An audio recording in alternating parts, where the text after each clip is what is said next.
joke, mate. An absolute... That's 2 fouls in a row by Kyle Walker on Rashford.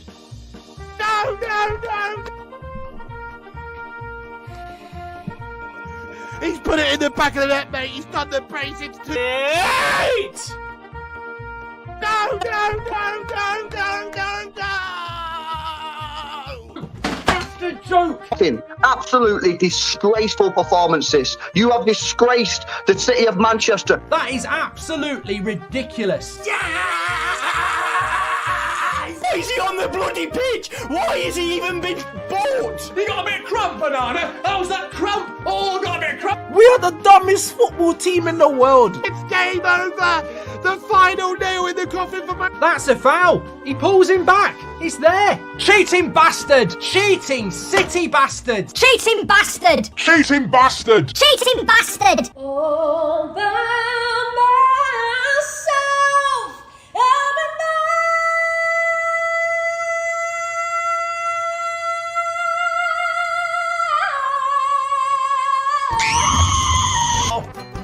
Heads up!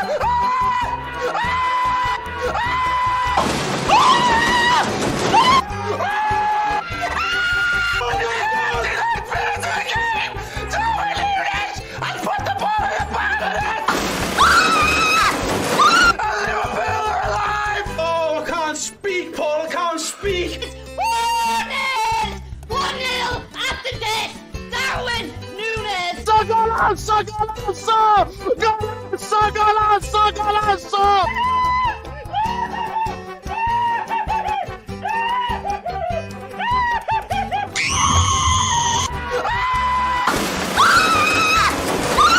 Darwin Núñez!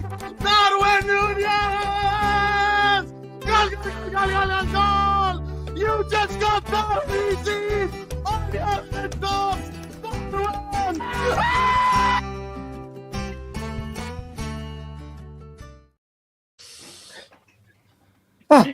Well, people say I don't cook myself. I had to because it's not that serious. But yeah, welcome back to the Football Terrace, sponsored again by our brilliant friends at Match Bingo. Get their app downloaded right now onto your phones.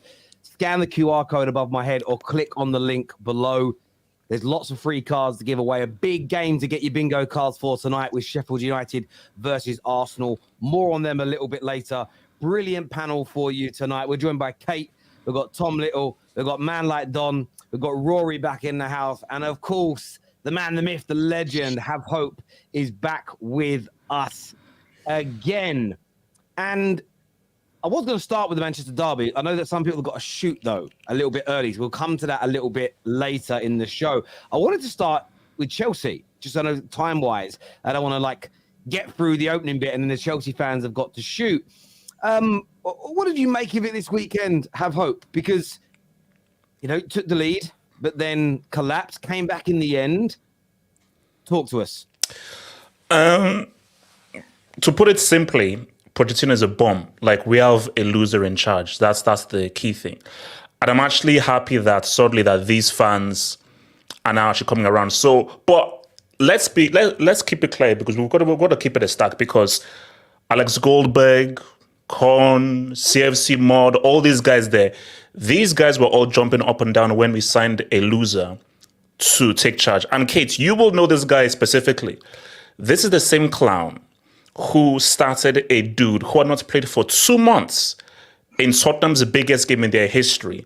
And he benched a guy who scored, in my opinion, the craziest hat-trick I've ever seen in a football game. He benched that guy because he did not have the balls to take the right decision, which is that put your star player on the bench, keep the same team, keep the same chemistry, and then if you're losing, Kane, come and help us win the game. For me, when he made that decision, I was like, oh, no, this guy is lacking something here. And I think that what Chelsea fans are seeing is Brentford are a team that is struggling.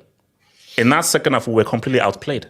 Completely and totally outplayed. Brentford should have won that game. What won the game was just Chelsea's individual brilliance. The goal by Nico Jackson came out of nowhere. The goal by Disasi, it just came out of just that individual play. But in terms of a structure of coaching, team is trash. But here's the thing, and this is what Chelsea fans have to accept here.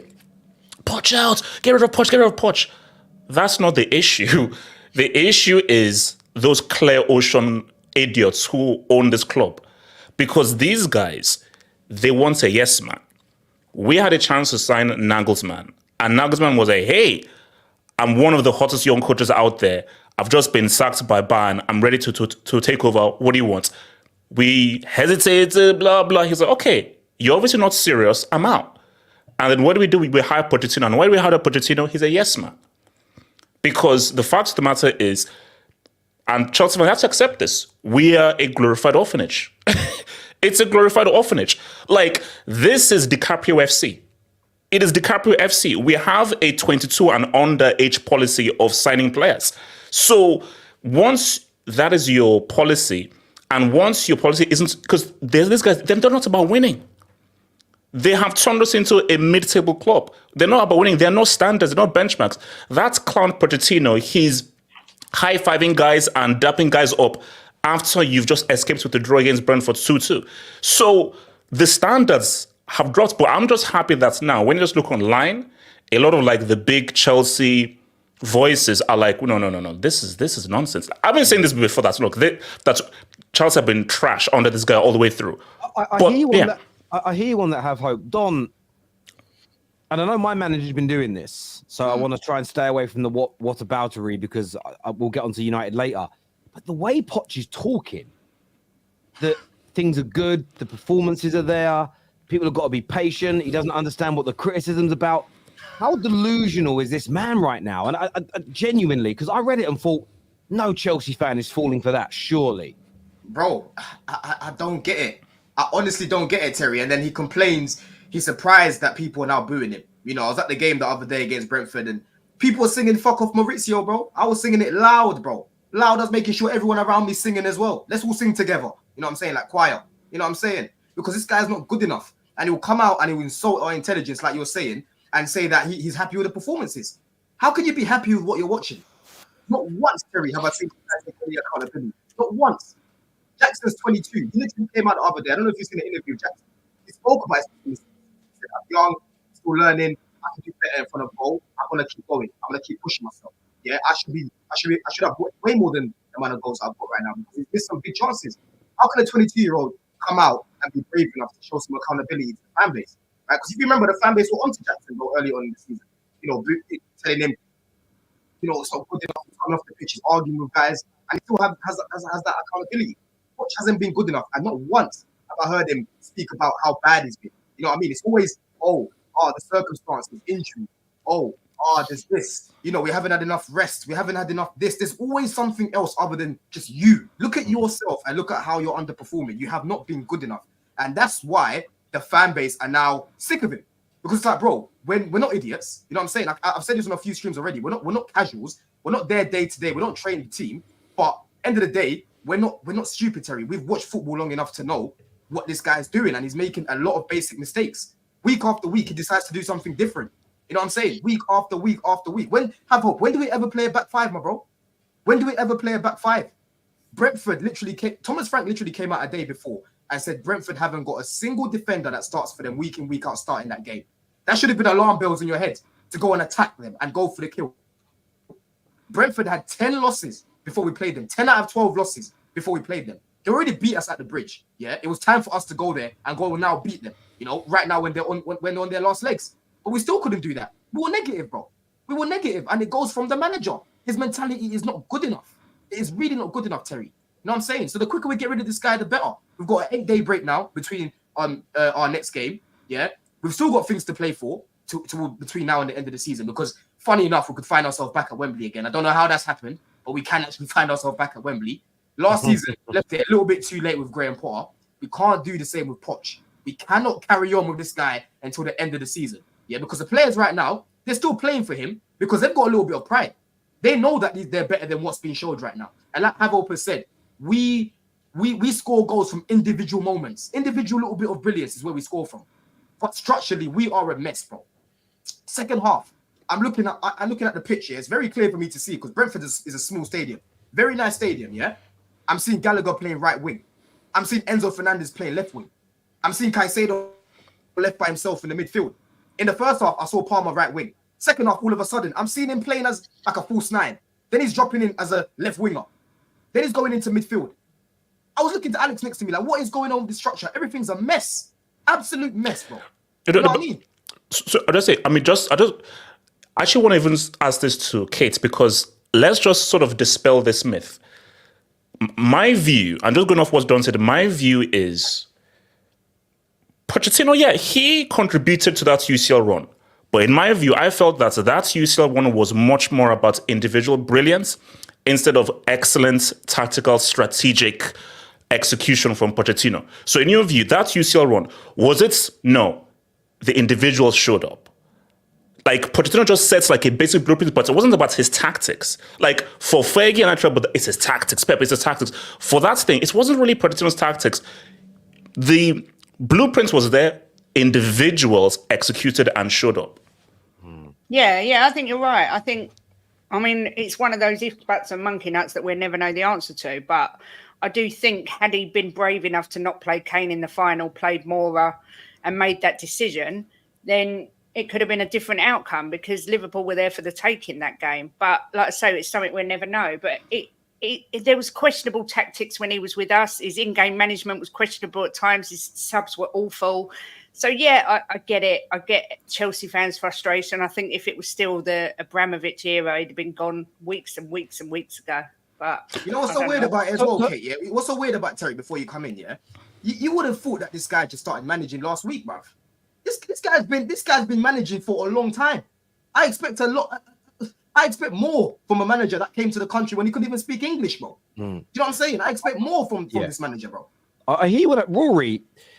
We know Poch is making mistakes. Is there issues, though, with the personnel as well? Because the execution from certain individuals still isn't there. Is it as simplistic as just sacking Poch, in your view? No, it's never been as simplistic as sacking the manager and moving on. We've seen that with multiple managers in a row. I think the reality is, now they've got an average manager, but they're an average group of players. And they're mid-table, and they've been there for 2 years now. Like, I think there's a bit of a reality check, probably, in that it does. You could bring in a better manager, but there's still going to be the same group of players that are just not that good, in my opinion. So you know, average manager, average players, average performances, average place in the table. I don't look at it as you go, who do you bring in? Who do you bring in that's going to turn around a lot of those players? Where, Chelsea fans jump between players that they blame for the performances. There are very few players that Chelsea fans sit there and say, oh, he's brilliant, week in, week out. I'd say that outside of maybe Cole Palmer, maybe Caicedo's been getting a little bit more love recently. Outside of that, I don't think even Chelsea fans believe... Yeah, Gusto. Gusto's probably the one player that most rival fans would actually take at their club. I don't think even Chelsea fans look at their squad and think, X, Y, or Z manager can get anything out of this team. So... Yeah, there are. Well, I don't even know what the solution is. I genuinely have no idea what the solution is. No, I think no. Rory is fully right. Rory is fully right. I'll go to Don. The issue here, and you have to agree with this, is that the damage has already been done. Because when you're recruiting players, you don't just recruit talented players. You have a system. What players with what characteristics fit into their system? So with Arteta, it took a long time, but Arteta was that I have an idea. Over these years, I want him, because he has the characteristics. We had a scattergun approach. Oh, he's hyped. Bring him in. Oh, he's hyped. Bring him in. Wait, okay. I know he's hyped. What is your philosophy? Does he fit into the philosophy? Maybe Enzo and Caicedo don't work together. Because if you had a manager with a clear philosophy, he'd say, sorry, Caicedo's characteristics and Enzo's characteristics, they don't mesh well. They're both talented, but for what I need in my midfield, their characteristics do not mesh well. But we just had he's talented, he's 21, bring him in. But if you don't have a philosophy, chemistry is the most important thing in football, more than talented players. So if you don't have chemistry, what are you doing? You haven't got the foundations. And Rory, listen, if you look at our team, me and Hope have grown up on some world-class players, If I go through the players that I've seen watching Chelsea, I'll be here all day, right? And that's the reason why we've won so many trophies. We can acknowledge that a lot of these players are not Chelsea level right now, But one thing that rivals fail to acknowledge is that this manager hasn't been trying to get the best out of these players. He's been killing them, is the point that we've been making, right? That's where we have to come in and defend them, You can say these guys are overrated and whatnot. But this guy has not been competent enough majority. Don, you can't say Don. You can't say that. I'm sorry. It isn't Pochettino's fault that Nico Jackson is missing 1v1s. That's not his fault. It's not his fault that Conor Gallagher missed. Conor Gallagher missing 1v1. That's his fault. You can't put that on Poch. Conor Gallagher missed a 1v1. I never said that's his fault, bro. The other day Palmer should have buried it. That's not on Poch. The other day when Enzo created for Jackson, that is not on Poch. That's on the players. Yeah. But what I'm saying is the way we're set up doesn't allow the players to consistently keep attacking and keep creating. We can all acknowledge here that these men are not good in front of goal, bro. They're not good. But what it is, right? The way that we were set up the other day, Rory, like I said, bro, I was watching the first 15 minutes in the cab because I was late to the stadium. Yeah. I'm seeing side to side. These lot are playing in a structure they're not used to. Yeah. And then again, individual brilliance is what saved him. Yeah. Mudryk against Newcastle when he came on, individual little bit of brilliance in the last minute saved him. Right. If it wasn't for him, we would have gone to fucking extra time.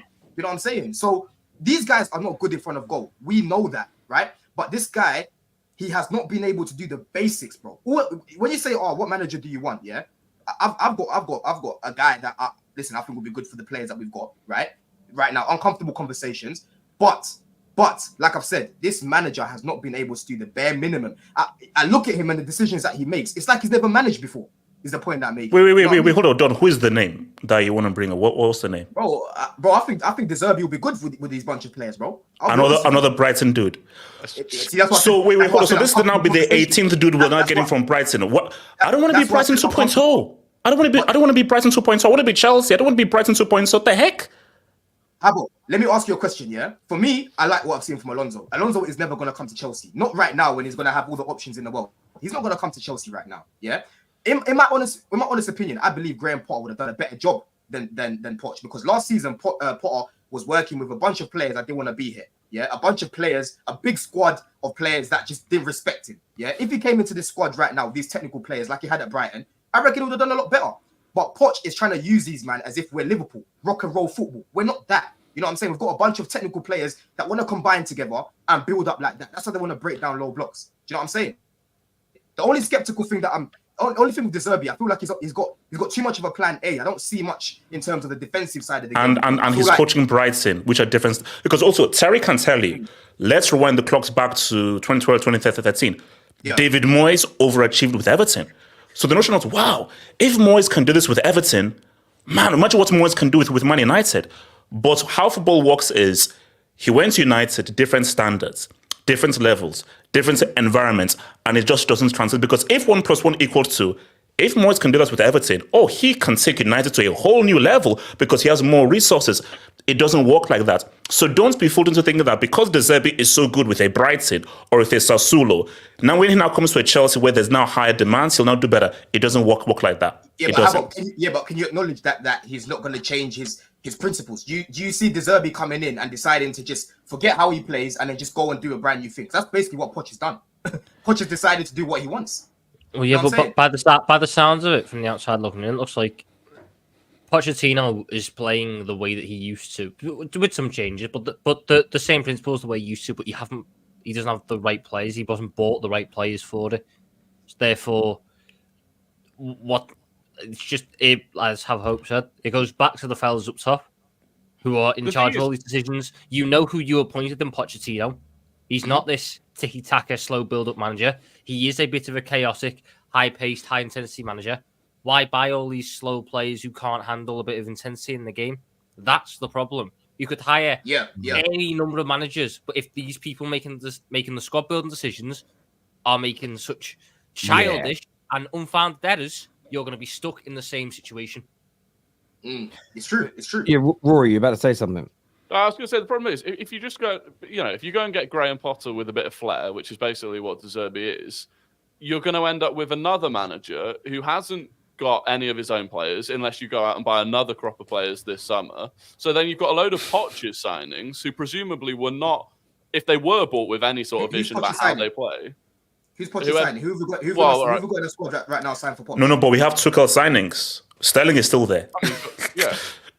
Who hasn't really had any signings? Unless they're not his signings, but the most recent signings. Fine. What do you mean? But as Rory's points out, they're not decided signings. Sorry, but what do you mean they're not Poch's signings? They were signed when he was there as manager, right? Yeah, but who have we brought in that Poch wanted is what I'm asking Rory. Yeah, Well, but no, I don't know who Poch wanted, but then He wanted you can put Ugarte. that on it. I'm giving you an example. He wanted Ugarte. He couldn't get Ugarte. And good thing we didn't get Ugarte because he's getting cooked in France. Yeah. He didn't want Vlahovic. Yeah. A lot of these players were signed not for Pochettino. They were club signings. Yeah. And like I said, Ugarte was one of the signings that he wanted and he didn't get him. Do you know what I mean? And that's why he's killing a lot of these guys right now because he's misprofiling them. He doesn't know how to use them. But then right now, I'm looking at a manager that will know how to use these players. And Zerbi, like I've said, he's worked with Colwell before. He's worked with Caicedo before. He's worked with Mudryk before. You know what I'm saying? Yeah, but other than players he's already worked with, then you're basically like you're now saying, okay, so none of them are Poch's signings. So De Zerbi's not going to get any of his own signings, presumably either. So how's that going to help De Zerbi? How's he going to change anything if he's not? If he's just like Poch, he's not going to get his own signings. De Zerbi's going to have his own set of issues. De Zerbi doesn't really like the strikers that Chelsea have. De Zerbi likes a bit more of a physical striker. You don't really have that unless Nicholas Jackson can adapt to that. In terms of the fullbacks, left back wise, he likes his left back to be the one. By the way, club signings are the way. Exactly, Terry. Club signings, typically speaking, should be the way because you shouldn't hire a manager that isn't capable of coaching the club style of football, and therefore the players. They're the club signings, but they're the manager signings almost at the same time. Now, the manager might want player A, the club might want player B, and they end up going with either. But the profile of those players should be very similar. If they're not, then the manager's got to go instantly anyway, because that by definition means you're going to fail. And exactly. Wait, but Terry, hold on, Terry. Terry, this is the issue. The issue is we have these psychopaths who have hijacked this club. It's daylight robbery. Bro, it's like Joker in the Dark Knight. We've been robbed, daylight. Like, Don, I'm sorry, we have been robbed. We've been robbed. So the issue is that Terry, these guys, they don't have a clue. There is no philosophy. There isn't. It's vibes. It's vibes FC stroke orphanage stroke Didi Capri FC. It's reality. So then if that's what you think it is, then that's fair. Someone in the comments says, what style? I don't know what the style is. I'm not in the meetings. The point is they're picking players to clearly try and play. Now, if what Have Hope says is right, there is no system, there is no style, there is no plan, then the only thing for Chelsea fans to do is what I advocated for Man United fans to do. You start to protest and boycott until they sell your club because they're not going to put a plan in place. You're doomed. You're doomed. Do you know how I know that?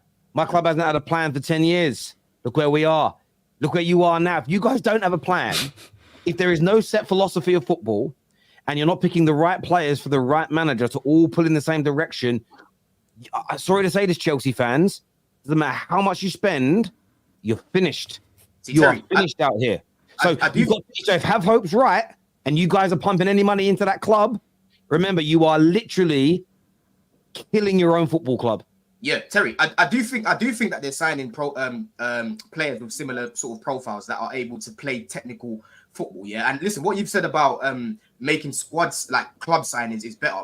Havo, we've literally just come out of a situation, right, where we had Tuchel players, we had Lampard players, we had Sarri players, all in one team, and United are struggling with that right now because they've still got players from X amount of managers. You can't give managers too much control. Yeah, obviously, if a manager wants a top signing, cool, you listen to him, right? If you want to Osimhen or something, you listen to him because he's a top signing, right? But you can't give the manager too much control because when no, Don, quick question. Why did we sack Vivel? Why did we sack Vivel? The guy from I think was it Red Bull? Why did we sack him? I mean, his job basically became redundant. Like there was too many. What do you call it? Too many chefs. So we replaced him with those two numbskulls, Winstanley and Stewart. Those numbskulls. I agree with you. Those guys haven't been good enough in terms of bringing in. Wait, no. Don, let's call it that. Don't say not good enough. Numbskulls, morons.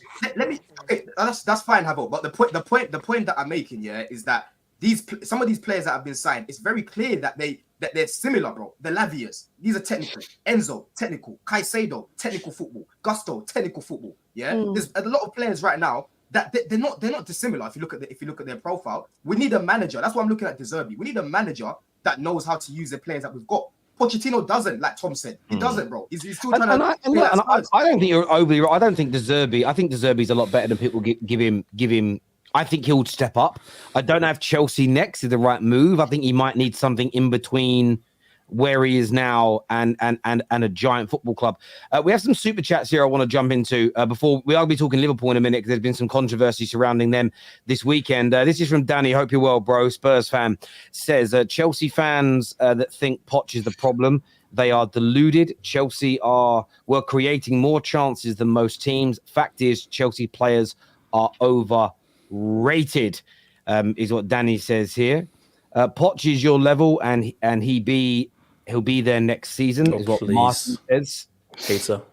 Don, it's simple. Chelsea are crap, and Poch is crap, is what Jimbo has got to say here.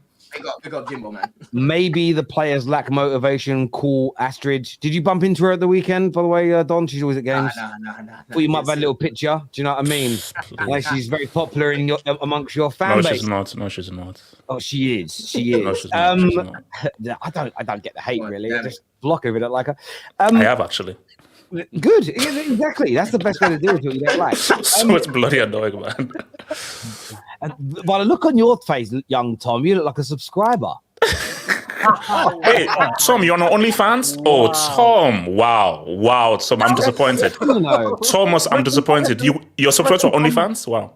I reckon he does, spends a bit of his student loan on it. Do you know what I mean? Just those cold winter nights looking at Astrid. And what's the other? You're blushing. Tom, what's the Man City girl called? I don't know. Lies. L or something like that. Oh, yeah, you know, didn't you? L. Why do you know it? She's big on Twitter, isn't it? She's big on Twitter. Yeah. All right. Sure, though. We will swiftly move on. It's been announced that Paul Tierney will be removed from refereeing this forthcoming weekend. It's been deemed a huge mistake, breach of the law of the game by allowing Liverpool to have the ball after a drop goal. They then go up the other end. From that, they get a corner. From that, they score. And a lot of controversy surrounding that decision. Rory, as a member of the 3-team, maybe 4-team, including Villa, we'll chat about them later, title race, how poor a decision was it for the referee essentially to take the ball off of Forest and give it back to Liverpool in the dying moments of the game? Yeah, it was shocking. And I know, he did it earlier in the game, which some Liverpool fans have said, but he did it then. But that didn't ultimately lead to a goal, and you won't know if that changed anything. And I've seen Liverpool fans trying to play it down. Liverpool fans don't want to admit, okay, we got a bit lucky there. We got away with one. And they've been trying to play it down. It's like, well, hang on. If the ball had come out of the box to McAllister the way it did before he put the cross into Darwin Nunez, and one of the Forest players had gone down holding his head, pretending he was hurt, and at that point, Paul Tierney had blown the whistle and given the ball back to Nottingham Forest, and then they went down the other end and scored, Liverpool fans would be, there would be protests on the streets, there'd be all sorts. It was a shocking error.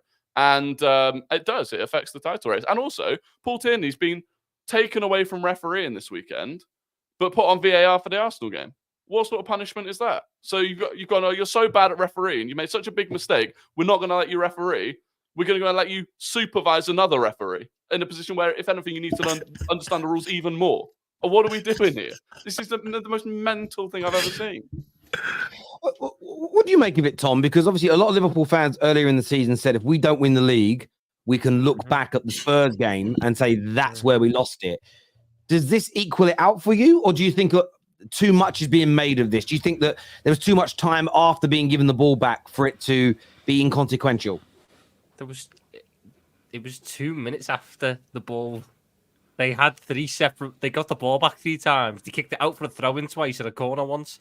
And a 4th time, didn't even kick it out. Let us tackle him on the edge of the box.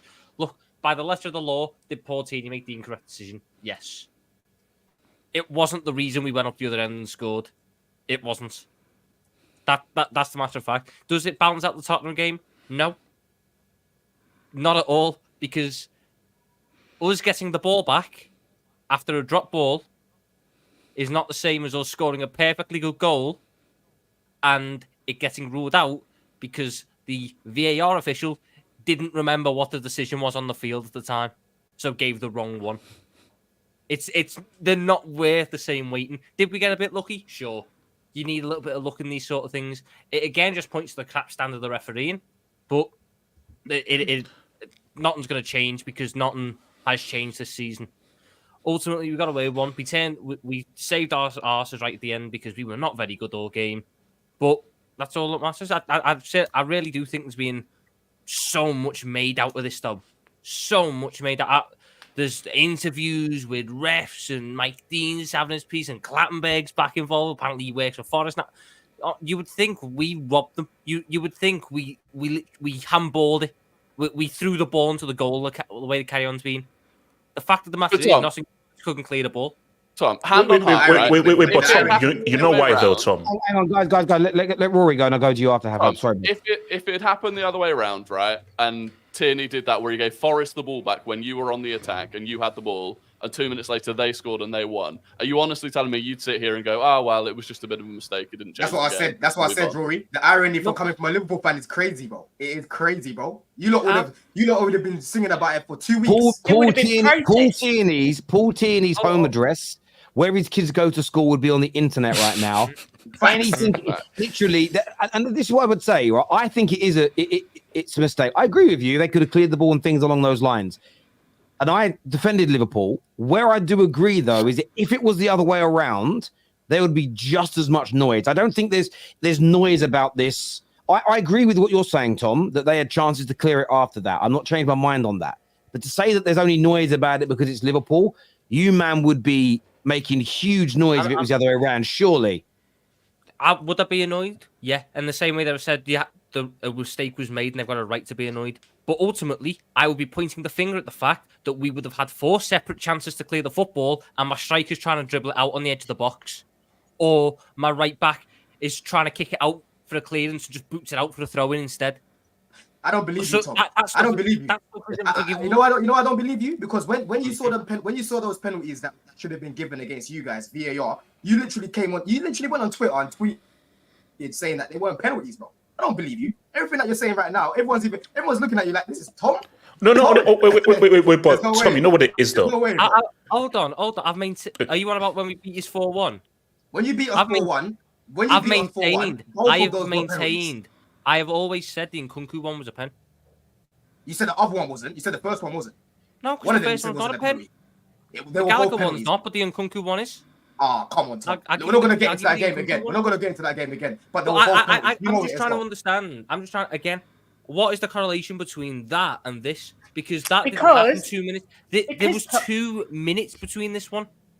Tom, if it had been against you lot, you would have had petitions for rematches and everything. You lot are still crying about the Spurs game. They're the victims of everything, Liverpool. They cry about everything. They take it to Parliament if something goes against them.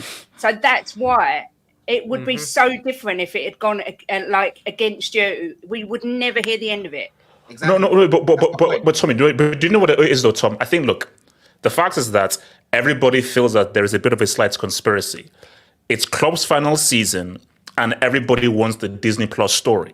So if you're a City fan, or if you're Rory and an Arsenal fan, you're like, wait, hang on. We're going to be looking very careful at all of these decisions being made after Klopp. Because let's be real, the Premier League is a brand. And I think people feel like, you know what? Maybe they want to try and engineer things to maybe get Klopp and Liverpool. Because it would be the sexiest story. The second story isn't freaking 4 in a row by Pep. The second story is Klopp's final season gives Liverpool their second ever Premier League title. So every decision is going to be looked at very, very carefully by City fans and Arsenal fans. So, I mean, I refuse to believe that there's a conspiracy around trying to win us a title when I see some of the decisions that have won against us this season. But not since Klopp announced their retirement.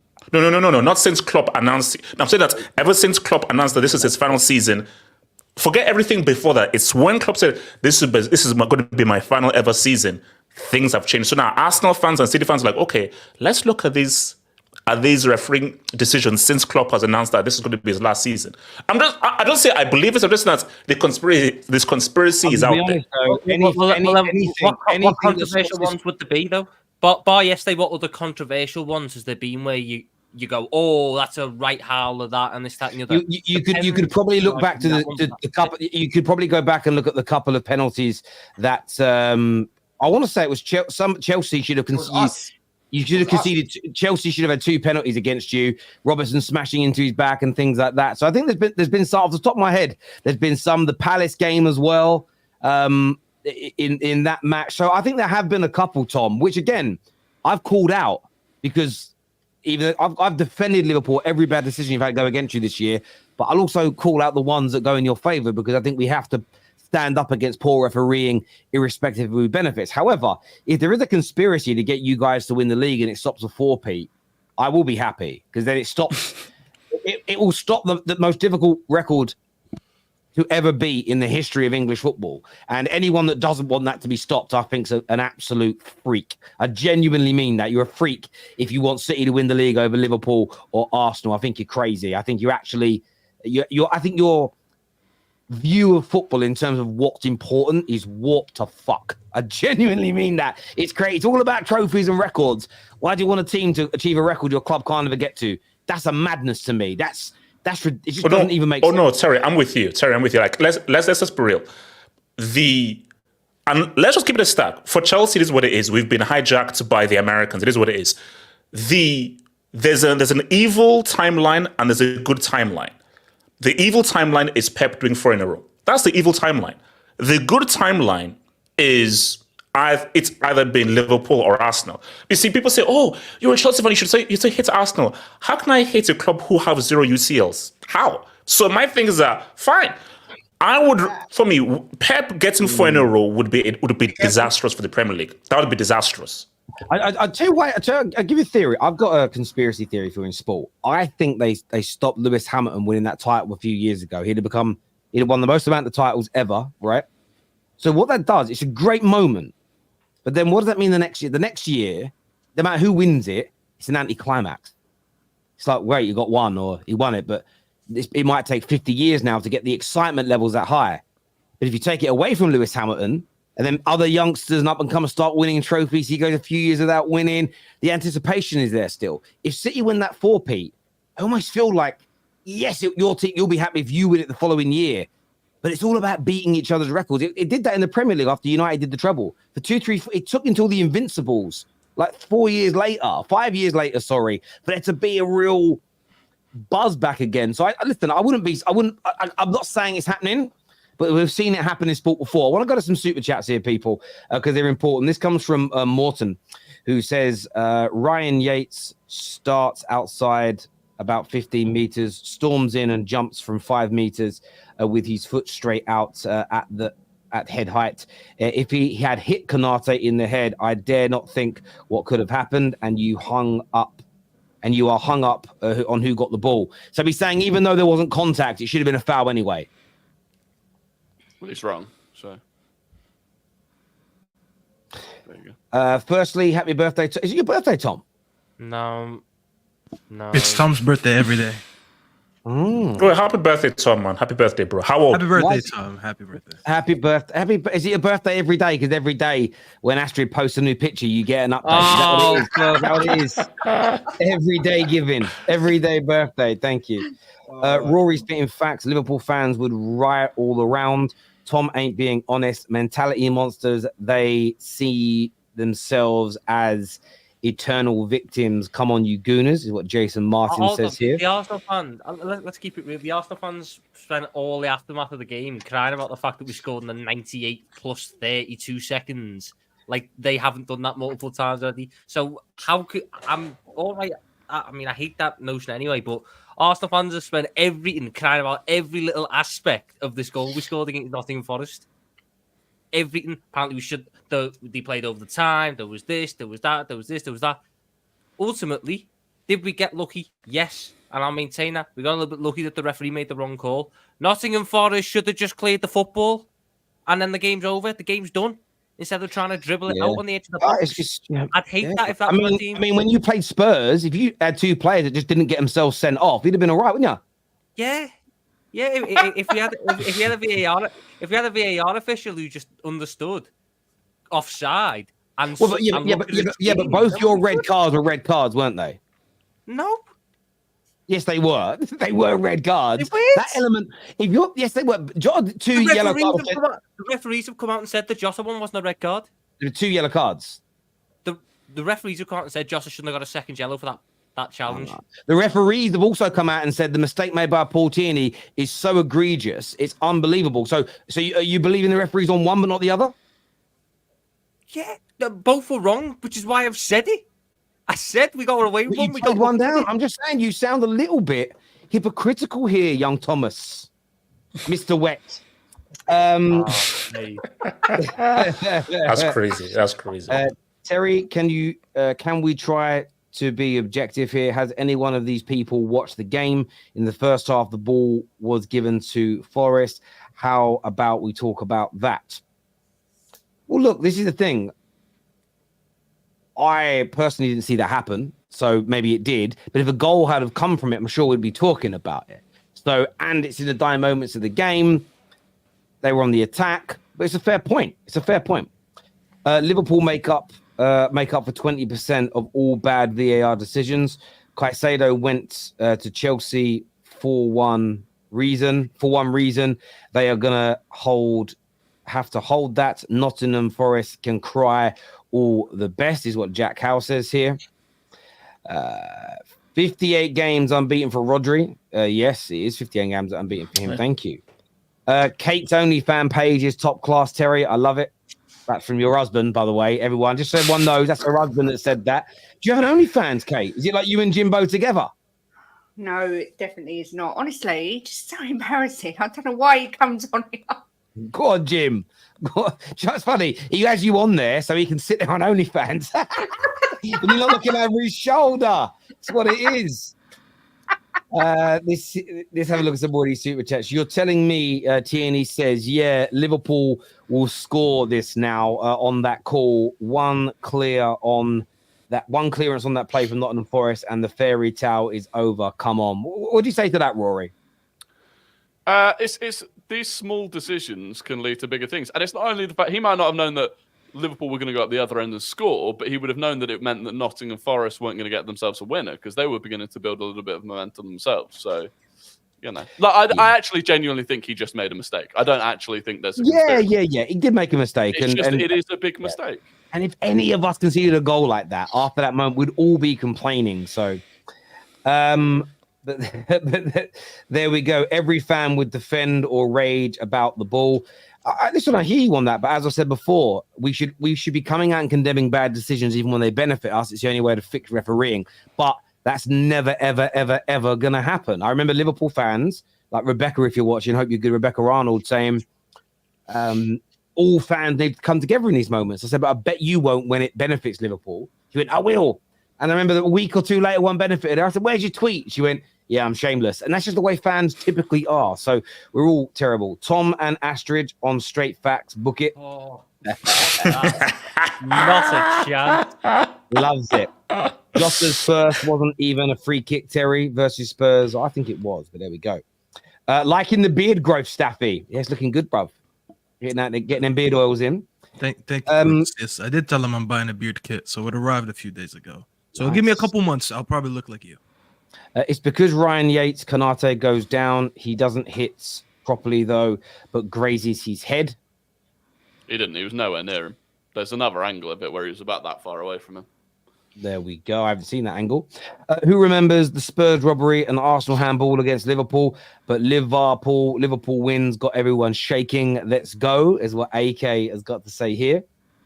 We've got India Berry here. Says, afternoon, Terry and everyone. Liverpool winning the Premier League. One stop City would have won 6. All. If we hadn't won the league title when we done it, City would have won 6 it was 6 in a row, yeah. They could. I mean, City, you're my favourites now. You're my and I did want to ask this question. It kind of segues in nicely.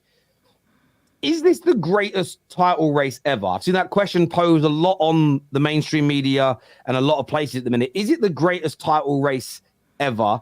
And who are the favourites? So I'm going to throw this to Staffy first because he's got no dog in this race.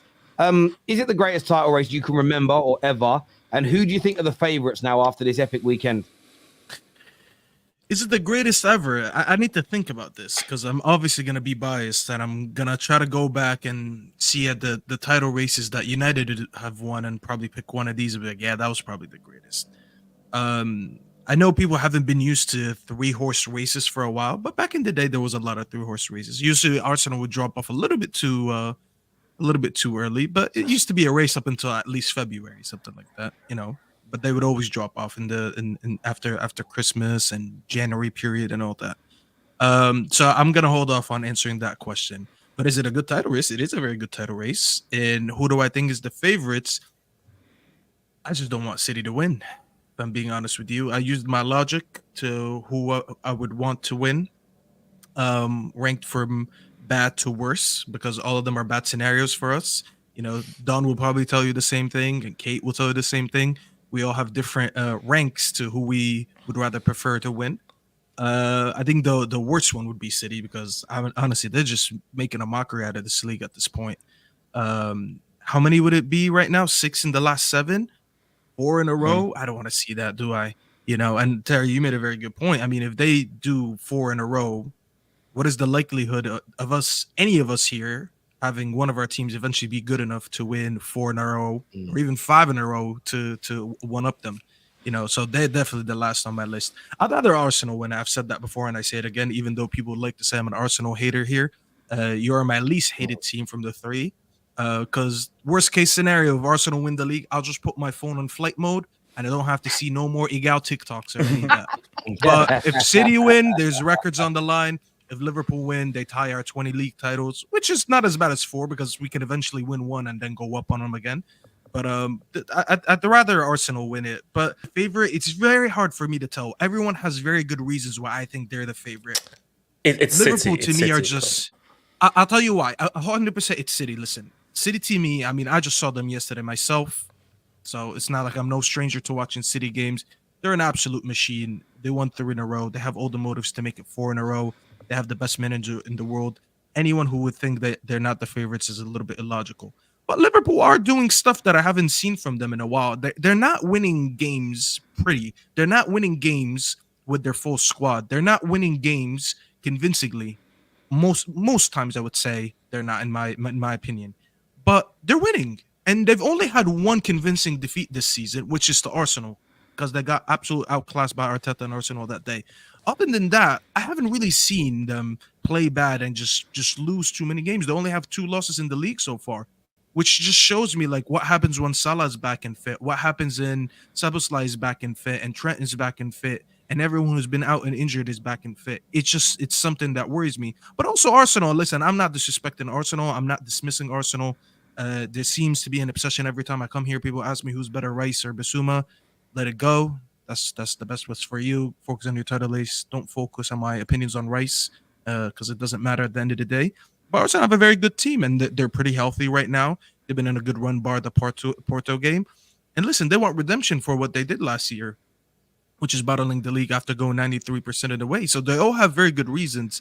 But I'm a stick with City if you ask me who's the favorite, because I just can't dismiss the champions after 3 years, and now they have a record to break. Pep Guardiola just wants to break that record. You could tell he wants to break every Fergie record in this country, and this is one more that's in reach right now. So why not? I know, just real quick. Go on. Because I've got to head off soon. But I think this is the reality here, which is City are the favorites. Let's just keep it a stack. They have the squad. They have the players. They are the favorites, and City know that, because this could be the definitive one, which is the game against Arsenal, the game against Liverpool. I really feel that people are sort of discounting Arsenal. It's mathematically a 3-horse race, but I think people are like Pep, Klopp, Liverpool, City, let's run it back, and they're focused there. And Arsenal are just the steady who are just like, let's keep winning. So where I am with Arsenal is, prove me wrong. So people say, oh man, you hate Arsenal. You were top for 93% of the time, and you dropped the ball. So the way that Arsenal wet the bed last season, I don't have faith that Arsenal have the talent. I just don't feel they have the character or the mentality to win it. Because I think when the pressure mounts, they will fold.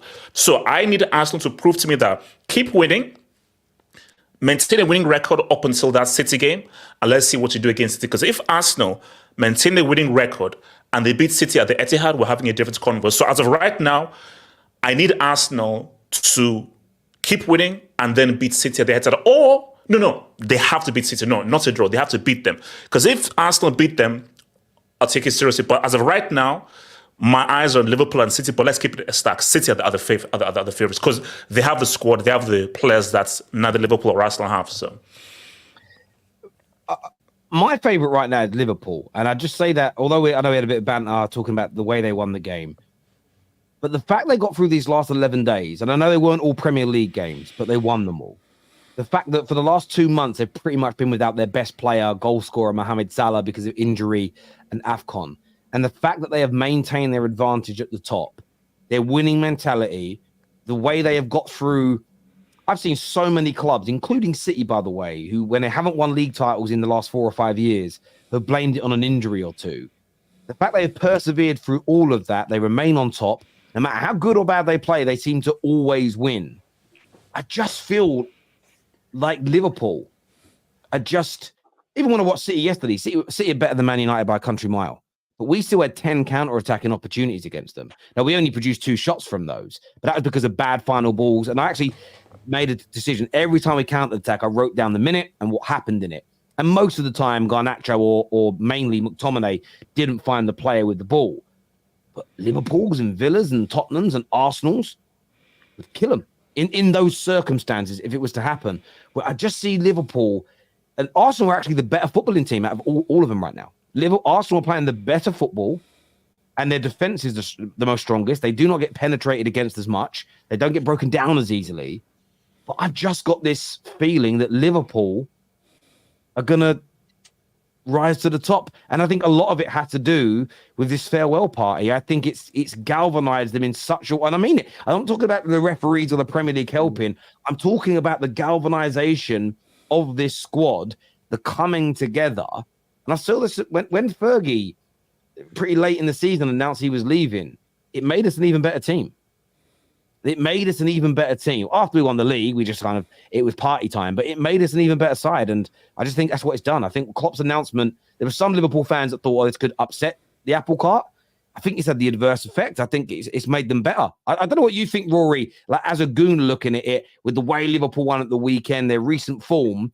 Is it change your view on who the favourites are, or do you still have City or Arsenal above them? Yeah, no, I've still got City as the favourites. I think until City are out of it, they've got to be the favourites. I think Liverpool, the way they're playing, like it does remind me a little bit of Arsenal last season in terms of it's not sustainable. Like you can't keep getting away with it. And Tom's absolutely fuming at that, but the truth can sometimes, hurt. No, but I disagree though. I disagree. I think this is just us looking. The squad we played yesterday is probably never going to play again.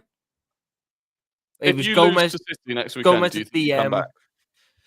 If we lose against City next week, we're in trouble. That's where it can go wrong. But we can afford. My thing is now we can afford to draw against them by virtue of the fact you've got to play them at the Etihad. So at least one of you is dropping points there. If you didn't have to play City anymore, we have to win every game. I can't let it go to chance. But because you've got to play City, there's the element that I've got a little bit of room potentially. But in terms of sustainability, we've been scoring 3-4 goals pretty much every game until we've had to play Gomez and Clark. I don't get this idea that we suddenly... It's been said this whole season we're unsustainable. But it's not going to last. Yeah, because there still have been quite a few games. I think through a lot of the season, there have still been games where you've just not looked... You've looked vulnerable. Even with when you were at full strength. I remember, was it Fulham that you came back late on with a couple of goals? Like, for me, I just think City are the dominant force and they are the favourites until they almost mathematically can't win it. So I think Arsenal are up there with the best team in form, but City have been there, done it. They've got the players that have been there and done it. And so for me, they're the favourites. In terms of it being the best title race ever, I think it's got the potential to be. I just think we're too early. Like, we're still in a position where City could beat Liverpool and Arsenal within the next month. And if either of us drop any more points around that, then City just cruise it and you go, that fizzled out really quickly. If you didn't have to play City at the Etihad, I'd have Arsenal as probably the favourites just because of the way everything's going at the minute, the way you're playing, the momentum you've got. You look ridiculous numbers wise. You've got so much confidence. It's just the fact that you've got to go to the Etihad, and Pep doesn't mess around in these sort of games. I'm not saying that they're going to smash you, but I could easily see that one being a draw. And then all of a sudden the momentum swings again. But if it was just like replace City with, you've got to play, I don't know, a Chelsea or something, you probably win this title because you are just flying in the league at the minute. The football and everything is ridiculously good. It's just how much, let's say you do struggle in that game at the Etihad, is this squad ready to bounce back straight away off that and put it behind them? Or is that going to be the one where, because of the time of the season it's in, because of what the league table could like to go, again, it's happened again. It's just our luck, this, that, and the other, and they get down on themselves. That's the one thing that will always go against Arsenal. Us and City have shown that we can get over the line. Arsenal haven't. It's on, like Have Hope said, it's on you to prove us wrong. And Tom, just to go back to that point that Rory said about how sustainable is it, yeah? Rory, we're now in March, yeah? We're now in March, yeah? Liverpool, Arsenal the way got they the play, match. Arsenal got the match. I know what you're saying, bro, but the way they play is high risk but high reward, right? Most of the time, they're going to outscore you. You're always going to get chances against Liverpool because they play a high line, and this is the Premier League, right? But the main thing that I spoke about before in terms of how sustainable they can be is because of their lack of a DM. But Endo, bro, that guy's improved massively. I call him a little ninja. You know what I'm saying? At Wembley, he was your best player, bro. He plays like a ninja. You know what I'm saying? He's very good. You wish you'd bought him. You wish you had him. Hell no. I think he's improved massively, yeah. But what it is with them is that the way they play, they outscore teams because of how they are in front of goal. And like I said, they've got a winning manager who's got that mentality. And like Terry's already said, they've got that what's the word I'm looking for? They've got that incentive. That's it. They've got the incentive now of seeing Klopp out in a, you know, and seeing him out after all this hard work of not beating Pep after all these challenges and whatnot. You know what I'm saying? So I think Liverpool are going to push you guys all the way in it. For me, it's going to be tight. I do think that Arsenal will probably finish second, in my opinion. The only thing with Arsenal is just your mentality, man. It's just your mentality. That's the only thing that's going to let you down. What's going to happen when you go to the Etihad? Are you guys going to crumble the way you did when you finally played away in the round of 16 against Porto? That's the main thing. You know what I'm saying? Because you've got some talented players, but it's the mentality. But Liverpool, I don't think Liverpool are just going to fall off, man, in my opinion. But the whole, that's almost like my point. The high risk, high reward is that by nature of high risk, high reward, you take the risk enough times, eventually you don't get the reward. And that's what Arsenal were last season. And we sacrificed a lot of that this season to have more control. So that is kind of why I think at some point... I would ultimately say in that case, though, it's because we have better individual quality. And I don't mean that as Arsenal have a crap team, but we have game change in the sense that we have a goalkeeper who just defies goalkeeper metrics. We have a centre-back who is the best in the world. We have a winger who can lead both charts in terms of goals and assists and pop in the big moments. Because numbers-wise, he should be third, but numbers don't take into account that Alisson's a freak, or that Van Dijk is a leader, or that Trent can just do all this mad stuff. That's the difference. This is effectively how we have been. Do we rely on... I'll say we probably rely on individual brilliance more so than most teams who compete for the title. Certainly more than you do. You are an oil machine that sometimes the chances can fall to anyone because of how you're set up. We are more chaotic. We rely more on individual brilliance, but that's what you do when you have the plays that we do. You have like a top two player, and sorry, Rory, I was going to say just to add on that you have a top two player in a few positions. Like Alisson is arguably one or two, Salah one or two. I mean, Salah is one. Let me just say that. Van Dijk 1 or 2 probably is one. Trent 1 or 2. That you just nailed it on the head there. You're not a system team like Arsenal is or City is, because you have too many individual brilliance, which is actually more impressive in my opinion, because you're going against two very, very well oiled machines. If I should say, you're the one team that you don't look at them and you're like, yo, this guy's a system player. This guy's a system player. He wouldn't thrive here. He wouldn't thrive here. You're going against, in my opinion, better Giroud teams, but you're pushing them all the way, which is why when these youngsters are coming in and playing next to experience like Van Dijk and them on the pitch, they're still looking good because they can thrive around the brilliance around them more than just getting like simple tactics and know your role in the team, and that's it. You don't step out of the role that you're given. So I agree with it. No, I just think City are the favourites. I don't think Liverpool are going to fall off. I just think if I'm looking at either of those teams, who's going to, draw a couple of games that they should win, I think it's more likely to be Liverpool. The only other thing I've got to jump off. The only other thing I'd say is I don't think Liverpool have shown that they've got the mentality in a title race, because the one season they won, there wasn't an intense title race, and the only times they have been in a title race, like a proper title race, they've actually lost it to City. So I don't buy the mentality thing for Liverpool at the moment. Anyway, I'm out. Goodbye.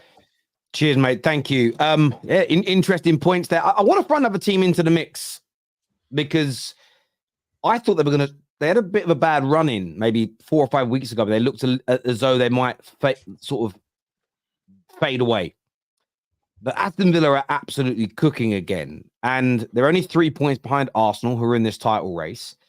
I kind of get that 10 games ago, 15 games ago, it's hard to... it was harder to speak about them and Tottenham respectively. But with them only being another 8 points off the top, but they're only 3 points behind Arsenal that are in the race. Do Villa, with 10 games remaining, do they have an outside chance of remaining in this race, or do they just look a dead cert for top 4 when it comes to them? Because the last 3 games, I think they've just looked absolutely brilliant for large parts, potent. Yes, they've conceded a few goals, but they just look the real deal this year. And I don't know whether you guys consider them to be just on the edges of this race, or is it just a no from that point of view? They play everyone, don't they? They play all 3. I know they play us, and I'm pretty sure they play Arsenal. And I don't remember them playing City at the Etihad yet. So I think they've got to play every team above them. So they could, if they really wanted to, drag themselves back into this race and make sure that they aren't just, a novelty name, because it in their hands, should we say. But I don't think they're going to. I think they're going to secure 4th. But I just think it's a step too far, especially with the potential of... I think they're still in the Conference League, aren't they? If they go far in that one, I just don't see that squad being ready yet to handle 2 fronts. So I see them focusing on a chance to win a European trophy like West Ham done last year and settling for 4th place in the league. But if they really wanted to drag themselves into this league title, they can do, because they get to play everyone in front of them, so they can take 3 points off them all. It changes dramatically. They can, but the question is, will they? That's the big question. Because look, the one thing you mentioned, I think the majority of the big teams they got to face are all away from home, and away from home they've been shocking. I mean, we battered them 3-0 at Anfield, and I think it's night and day what it is where you go to Villa Park compared to where they go outside of Villa Park. So there's that sort of thing. Hang on. Facts now. They're the 4th best team in the Premier League away from home. Liverpool are the best on 28 points. City are second on 28 points, but I think you guys have just... I don't know why you're above them. No, but with the big teams, I get that. They've also... Yeah, I get where you're coming from. Arsenal 26 points, Villa 22 points. Ironically, Man United 5th with 20. Like, they're not bad away from home, and they haven't played any of the big 3 away from home yet. So how do you know they're any good or bad at them? The one team that's shocking, really, because people would have probably predicted them to have beaten us both home and away. And if they had those 6 points that everybody predicted them to get, they'd be well in this title race. But I don't know. Are they really? Listen, they've got an outside chance for me. They've got an outside chance of not winning the league. I don't think they'll win the league, but they counter-attack well. They would have scored 2 or 3 goals against City yesterday. 110% in my opinion. They'd have scored 2 or 3 goals. Or could have had the opportunity to do it. But what I'm saying, I was actually in context with what Tom was saying, because I think the only game they lost away from home against like a so-called big team was us and Man United. And the way they lost against Man United was actually surprising and kind of shocking, in my opinion. I think the only big team they beaten was Chelsea. If you want to class Chelsea as the so-called big team this season, they're not. So they beat Tottenham as well, and Tottenham as well. But that's when Tottenham was right in. I think you've kind of died in your arse here, haven't you, Ram? To be honest, no.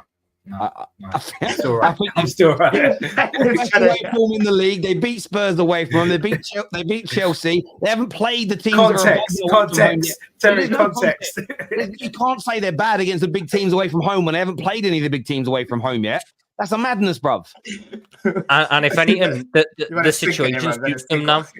The situation suits them now because the big 3 are all going to be in the title race. They're going to have to try and go for wins. They're going to have to open up more, especially being at home, because the impetus on them that suits Aston Villa down to the ground with Bailey, Diaby, Watkins just hitting counterattacks there. They will have a field day. It's whether the defense can stay strong, because conceding 2 to Luton, that's a little bit of a concern. Aston Villa can't afford to get themselves dragged into shootouts, because I don't think they win shootouts. But if they can get that right mix of the same counter-attacking potency, but with the workman-like midfield and defence that we saw in that December run where they beat Arsenal and City at home, they can get that again for at least a month or two. They can drag themselves back into this title race. Well, I think they secure top 4 in their next game if they beat Spurs. Are you worried about going to Villa Park, Kate? Yeah. Oh my God, yeah. I'm worried about playing anyone at the minute. And the first time I ever come on the terrace, when all those people were saying we're going to win the league, I said Villa are playing better football than us. And I think they've played better football than us all season. I think they're unlucky because they've got a ton of injuries at the minute. And had they have had, I know there's a lot of people with injuries, but Villa are a small squad. I don't think they're in the title race, but I think if they beat us, which I believe they will at the weekend, then they secure 4th spot then. And good luck to them. Our best friends are Villa fans, so it's hard not to like Villa. The thing is, though, they play Ajax on Thursday, so they have a game about 3 days. First of all, no game in Europe is an easy game. We've just seen Porto prove that to Arsenal fans, so don't move like them. Porto have heritage. So Ajax and a heritage. Bro, this guy's having too many howlers. Staffy, Aston Villa has heritage as well. They've got a little bit of heritage themselves. So you tell me Villa has Ajax heritage? Come on. I'm just saying that they've got at least a little bit of heritage. I swear Ajax have like 4 Champions Leagues. What are you doing right now? Anyways, Ajax is crap as well. That's they're not doing well right now, but that's not my point. My point was going to be that they're going to Europe. They have a game in Europe, and then 3 days later they play Spurs, which was going to be my point, is that there's just fixture congestion. You got to play 2 games in about 4 days, and then they play Ajax again because that's the extra round of the Europa League, so it's played like a week later. So it's not that they get that 2-week rest. Anyways, my point is going to Ajax, then going home to play Spurs is not the easiest of fixtures. Let's be honest. Balancing Europe and then going to no matter how bad or good Spurs have been playing recently, it's still a tough game for them. I still think they're the favorites at home, but it's not that easy. So they have a very big week coming up because they could potentially be out of Europe if they lose to Ajax, or even if they beat Ajax, which I do think they will. Then there you go. They're guaranteed now more fixtures for the rest of the season, and they don't have that big of a squad. So how much is that going to impact them? And let's be honest, if I'm Villa, even if I'm sitting in top 4, I want to go and win that Europa League. I'd rather win the Europa League if I'm a Villa fan than to finish top 4. Because the Europa League takes you into the Champions League anyways, and you're guaranteed a trophy. When was the last time Villa won a trophy? They're in the Conference League, not the Europa League. Sorry, the conference. Apologies. Oh, so yeah, actually that does impact. That would only guarantee them getting Europa League. That changes everything. That's a good call. My fault. Yeah. I think they're just on the edge of this title race right now. But I think with no real pressure on them, when they had that little blip, they lost those games to Man United in quick succession. I think they got beat by Newcastle. I think everyone wrote them off and stopped thinking about them. And I know that they don't really feature as part of the football terrace and the traditional sort of top 6 thing that we do here, but they've just kind of gone back under the radar again. And I think they're going to have a big say in the winner of the Premier League as well. I really do. Are we replacing Dunn with a Villa fan next year? Is that what you're saying? Yeah, sounds like it. Well, Dom's got some claret and blue shirts at home because he's also a West Ham fan, so he can just turn one of them inside out and he's a Villa fan, can't he? Like he can do it. Why'd you keep on doing that, Don, bro? Stop doing that.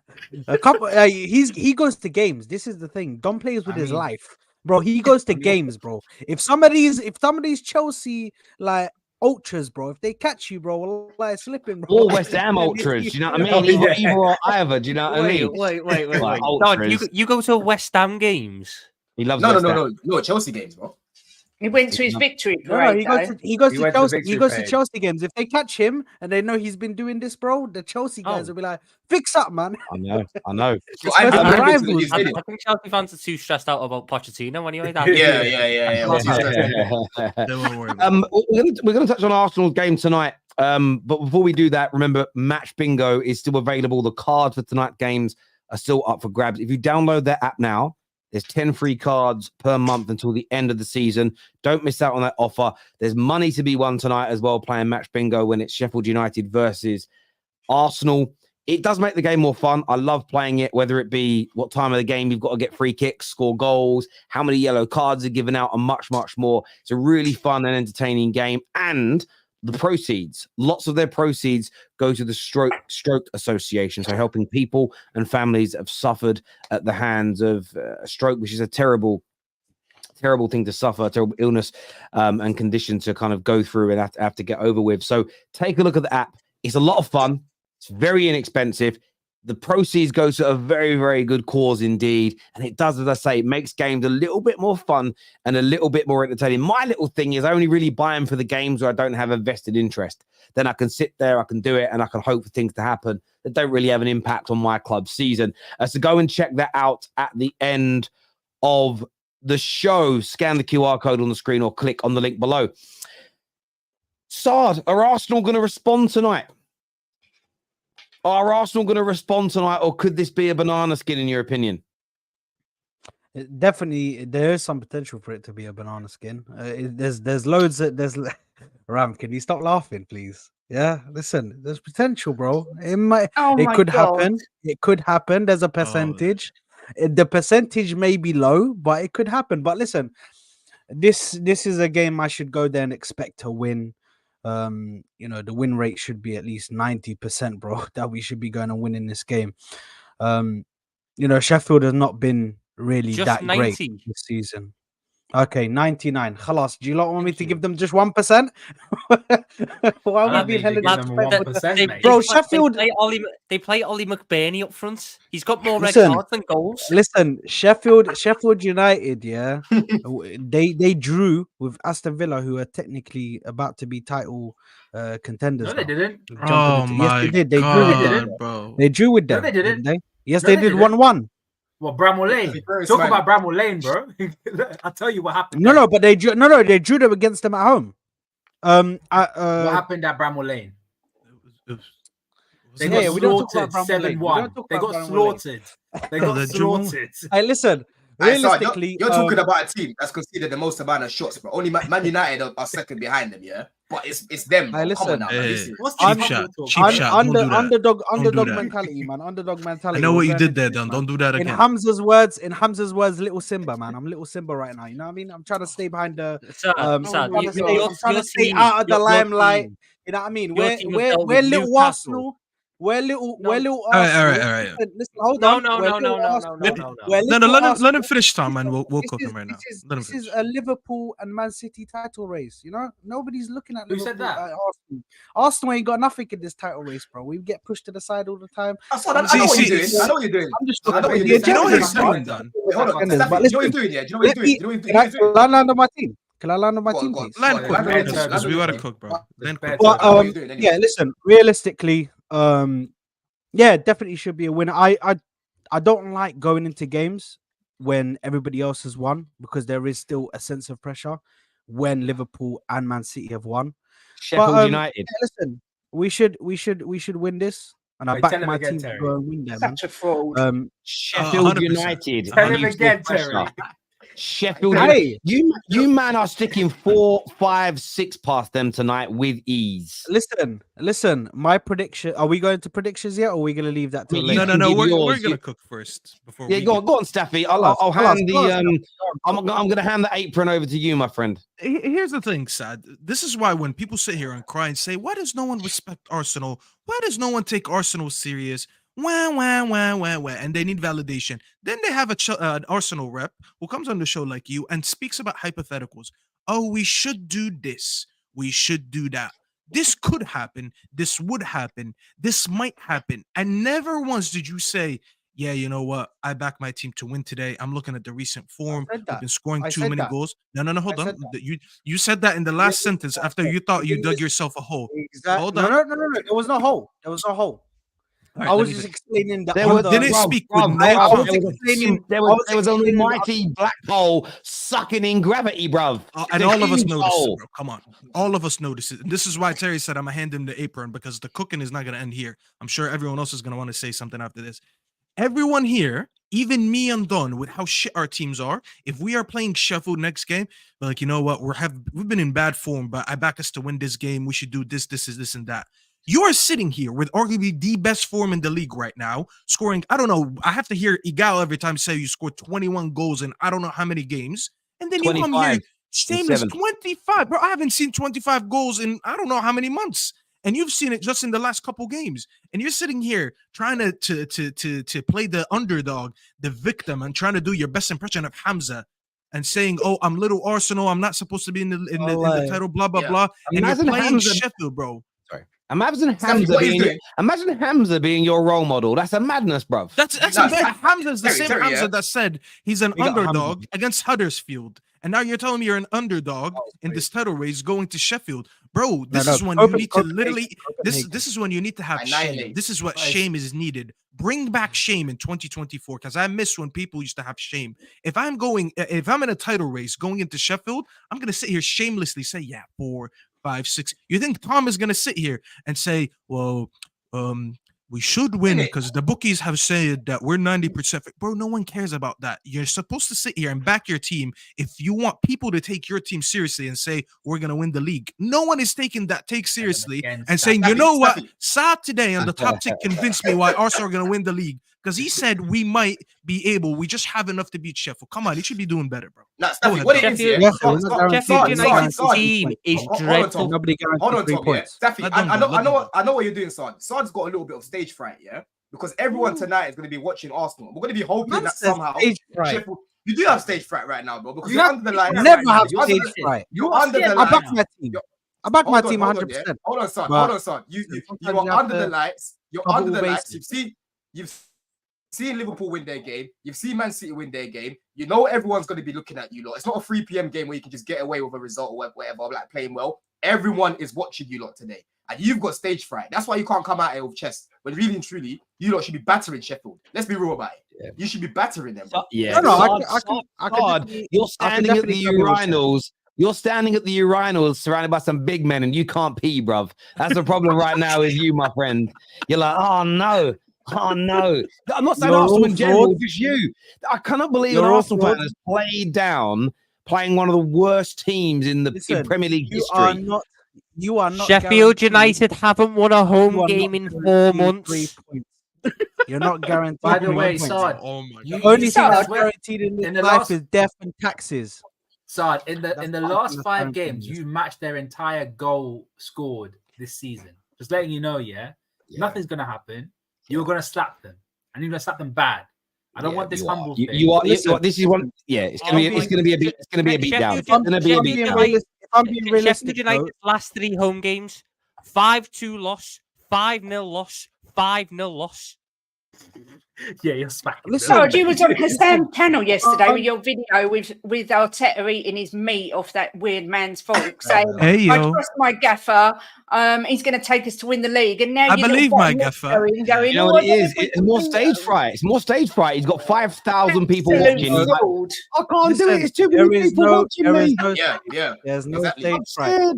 Listen, if I'm being realistic, we got Thomas Partey coming. No, bro, I'm being humble. Bro, you don't need Thomas Partey to come back to this. You can play a youth team and still. I'm not a lie. He's having a stinker, man. Oh my god. Start. This Thomas Partey nonsense. You can put that. You know, I'm going to blame KJ. I've got to blame KJ for this. I've got to blame KJ.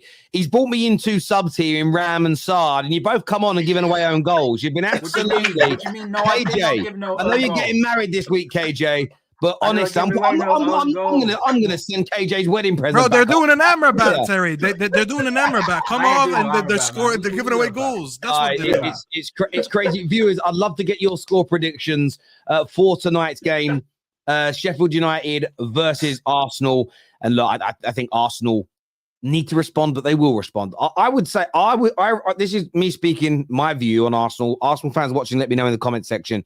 I think if they don't win by 3 or more goals, there'll be an element of frustration. That is how good Arsenal are compared to Sheffield United. You've got to be looking for, again, goal difference here. This isn't about just 3 points. Get the 3 points. But City got gained 2 on goal difference. Liverpool only gained 1.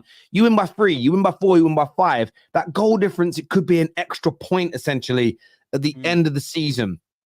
Goals scored as well. So you guys should be looking for a big scoreline tonight, in my very humble opinion. As well. I have a weird feeling that this season it's going to come down to goal difference. I don't know what it is about this Premier League. And I have a weird feeling.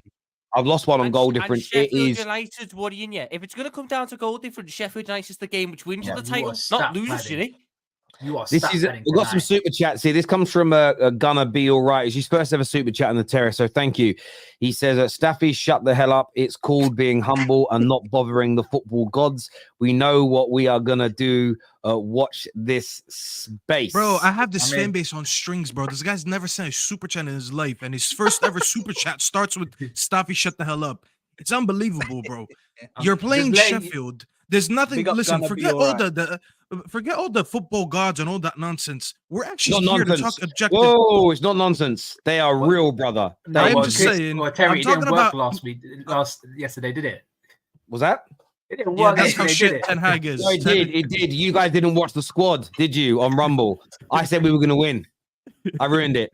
Oh, well anyways, done, listen. I ruined it. I messed up the equilibrium. My point to my guy who sent the super chat is that we're here still to talk objectively about the game. If we all want to do the football gods thing, then every time Terry invites us on, we're all going to predict losses on. Yeah, I don't want to really predict anything. Yeah, we're gonna play like shit, huh? And then we end up losing. No, bro. Who's the best player in the world? I don't want to say in case he breaks a leg. It's just imagine with no opinions ever. You got to give opinions. Arsenal will go first or second by Sunday if they win today and Saturday. Those two teams are just warming the seats for Arsenal. They are shaking in their boots. Enigma here with some chess. I like it. I do like it. This year says Liverpool 3-0 against Villa, Newcastle 5-1, United 3-2. Yeah, I mean they've lost again. They have lost some games, but we're talking about the big three sides. It's gonna be different. In my very, very humble opinion. Liverpool's most recent league title was 2019-20, handing the club first domestic title after 30 years. The last win was the first division in 1990. That's from Banter on the Best. True. Cool. It's been a long time. Been a long time.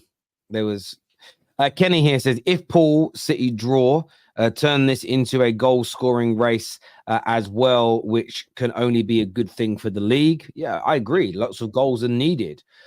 Arsenal fans talking sustainability. Liverpool are in 4 competitions, whereas your team ain't won anything special in 20. That's not true. They won FA Cups. I'm not going to let the FA Cup be disrespected. Again, before anyone says it, it's not Arsenal simping. It's protecting the beauty of the FA Cup. Your team ain't won nothing. Pretty football means nothing, is what AK says here. I don't know if it means. I don't know if it means nothing. But is he a Liverpool fan? I assume so. That's plenty years. Go on, say something. Don't play beautiful. The thing about Todd, he's going to come out shameless if they batter Sheffield as well later on the match reaction. Oh, yeah, he'll be on the match reaction later, I'm sure. There you are, Don. I just want you to bear in mind that Sheffield United's starting striker in the last game was Ryan Brewster, who has more Premier League red cards in his career than goals. He's also injured. Is he injured again? Is he? Yeah, he's injured apparently. So their starting striker from the last game is not even fit anymore. It's Ollie McBurney again, who, as I said, I'm pretty sure this season has more red cards than open play goals. There we go. Funny enough, he scored against us. But... African Cat here says, Big Staffy, the only United fan I respect. By the way, the issue was the same issue in the first half, and yet you frauds want to ignore it in terms of getting the ball back. We're not ignoring it. We're simply calling Tom out mainly for saying that he didn't think it was that big a mistake. And we're saying if it happened the other way around and they would have scored from that, you'd be complaining. That was more the challenge. He made the incorrect decision twice in the same game. Just because Liverpool scored doesn't make the earlier call less wrong. Let me ask you a question though, Jamrock. If tonight Arsenal get a penalty that isn't a penalty and they miss, and Sheffield United get a penalty that isn't a penalty and score, and Sheffield United win, which one do you think is going to create the most amount of anger? Do you think Sheffield United fans are going to care as much if the penalty's missed? No. So I get your point. But it's the results-based business, of course. Why would you want Robert De Zerbi? What happened to your own playing style? Completely in copying, importing JDP. I thought I was going to say James Ward-Prowse. Shows that you're a small tin pot club because you want the Zerbi, Don. It means Chelsea are small. I just want a competent manager with a good style of play that can help the players that we've got. Why would you want the Zerbi then? I don't think he's that good. Bro, he's got a clear style of play. Like I said, I think he can work well with the players. You should get Nagelsmann, man. Bro, Tom is a criminal, bro. You know, the reason why he's saying the Zerbi isn't that good because I've never seen a man fight for a manager so much as I've seen Tom fight for this Cameroon guy. Yeah, bro, the fighting is nuts, bro. I think it's confirmed. So Astrid Witt's wet OnlyFans and Almarim OnlyFans. This man is moving mad out here today, Tom. But it's his Tom's birthday, so crazy. let's be nice to him once again. Yeah, man. Happy birthday, It is. No, it's not my birthday. Okay. Ram, just say it, bro. Don't ask questions. Obviously, yesterday was a very, very embarrassing day for Manchester United. And I don't actually want to start off by slagging Man United off. I want to start off by speaking about Phil Foden. There's been a lot of debates and a lot of questions about him recently. Is he better than Saka? Is he world class? Is he not? Put the Saka debate aside for a minute. Maybe one of you wants to bring that up, but that's your prerogative. But there's a lot of people saying he isn't world class yet. Did he prove to everybody yesterday with the quality of goals, the level of performance in a title race, in a Manchester derby they were losing, that he is the real deal and that he is a world class football player? He's always had world-class talent. I don't think anyone here can deny that. I think we always had an issue with his consistency, but it wasn't really because of him. It's because of the manager, which is why a lot of people throughout the years said he should demand a move. Because let's not forget, Foden has been there for a minute. Obviously, he's from the academy, so I'm not talking about that. I'm talking about him being in the first team. We still keep talking about Foden like he's about to break into the first team every season. Like he hasn't been there for about, 5, 6 of them now? He used to play behind David Silva. And how long ago was it when David Silva left? And we all thought he's going to be the successor for David Silva when he leaves. But he hasn't. I think every time he plays, he shows his quality. But to call him world class, I'm just going to be consistent. I want to see him play and be. I think he's currently the best player in City, like on form this season. Obviously, De Bruyne was injured and all that. I'll finish and obviously I'll let you go. But I'm just saying, I would just love to see Foden because I do like him really as a footballer. I would love to see him play game in, game out, proving that he is world class because I really do think he's world class. But I can never call him world class when he just randomly comes off the bench some games, randomly like doesn't play some games, randomly plays like 5 games in a row, then misses like 3 games in a row. It's just been his story with City since he came into this first team. And they think the only thing that's stopping him from that status is just his game time. So if it's on just what we see on the pitch, what he did yesterday, I'm having nightmares about Foden now. Every time he plays, there's at least 1 goal, 1 assist. I had enough of this guy. He's absolutely insane. Yeah, and he's been given that responsibility. Go on, Ram. I'll go. I was gonna say when it comes to Foden, I think the main thing with me was the fact that we've always tagged him as world-class talent, or possibly even some people put in generational talent. And the one thing that people have been crying for Foden is element of consistency and doing it in the big moments. We only saw glimpses of that in 2019 during that COVID season, where I think it was his first like breakout season for City. He scored a lot of important goals for them, and then ever since then they should sort of been in the out of the limelight. Not really. He's coming off the bench. Obviously, Grealish taking his place. Mahrez at the time was not gonna. He wasn't gonna get taken out of his place as well. But now all of a sudden he's come through the ranks and started to prove again why he is a world-class talent. But it comes with both of them. For me, Saka, again, he's on that world-class talent trajectory, but he still needs to do it for me and get a trophy under his belt where he does the most important thing, which is maybe score a clutch goal or clutch assist in a title race or even in the Champions League. That's for me is what's stopping him from being on that world-class level. I hate this clutch goal thing that we always say. I'm pretty sure if I go back and look at Foden's career, he's had a lot of clutch goals. You know why we don't remember? Foden's won trophies as well. I need to play the but the thing is, now he wants him to win a trophy on his own, where he carries the team and like this is Foden's trophy. But it's impossible. Do you know what? It's never going to happen in the City team. 100%. Exactly. Do you know what I see with Foden? Foden's getting the same level of disrespect that I see Ryan Giggs and Paul Scholes get, but we're seeing it in real time. Ryan Giggs and Paul Scholes were world-class players, consistent players, but they were just also in a team where there was 2, 3, 4, 5 people that were delivering for the side. If you go back to that treble-winning season, if you go to the running, so that the big semi-finals, the finals, final games of the season, it wasn't one player that scored all our goals. We didn't have a Gerrard who scored in the semi-finals and finals of the Champions League, scored on the final day of the season, and assisted 3 goals in the FA Cup final. You go back to a lot of those games, Roy Keane, Dwight York, Andy Cole, David Beckham, Paul Scholes, Teddy Sheringham, Ole Gunnar Solskjaer, they all contributed those clutch goals. And of course, Ole Gunnar Solskjaer is remembered because it's played so much more. But you know, Teddy Sheringham scored the most important goal in the FA Cup final and probably the most important goal in the Champions League final, but isn't looked at in the same way. Foden's had loads of big moments, you know, and not always in the seasons where they've won things, but he's had loads of big moments. He scored loads of important goals. Even just looking at his statistics, the idea that he only did it in the COVID season, this guy's been crazy. If you look at his David Silva's record, bro, he's got 27 goals. If we just look at his output, this man has 78 goals and 51 assists in his first 250 Man City games. He's only 23. So much of that has been done in the early stage of his career. He has been a pivotal member of a team that's won 5 Premier Leagues, a Champions League, 2 FA Cups. I want to say, 4 or 5 League Cups.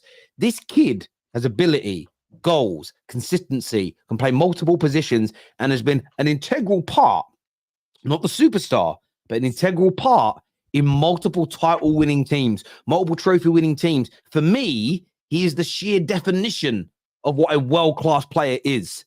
He has it all.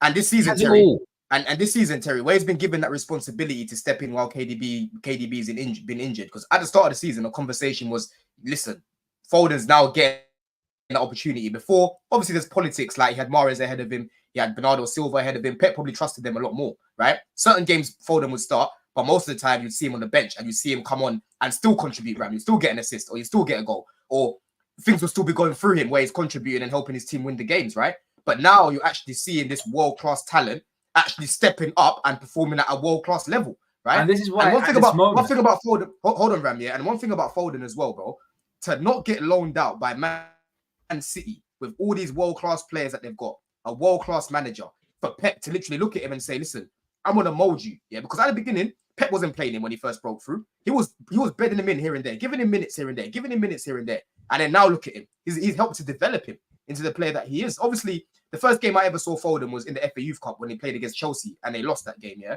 But I remember I was watching him. He was tiny. It's like, yo, who's this Phil Foden guy? Because he scored in that FA Youth Cup final.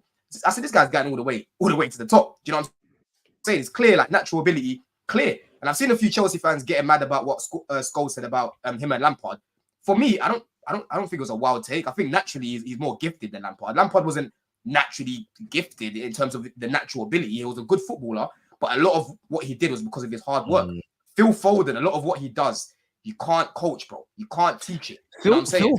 Phil Foden's career, barring some City players and barring some Man United players, his career is clear of most English players to ever have played in the Premier League.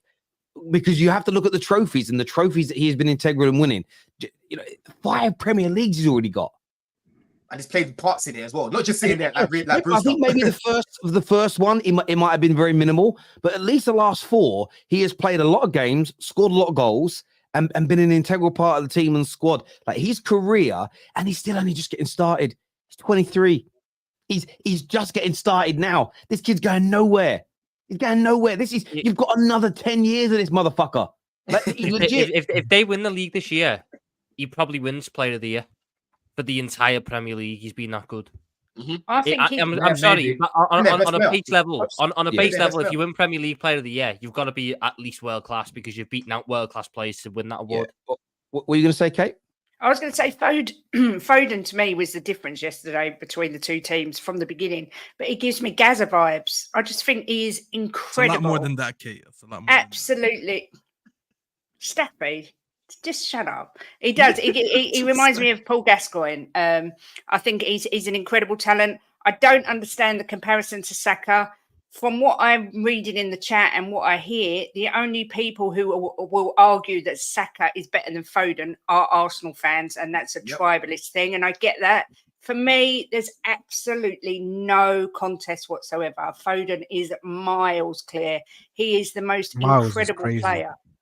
Miles. No, I mean he in terms of talent.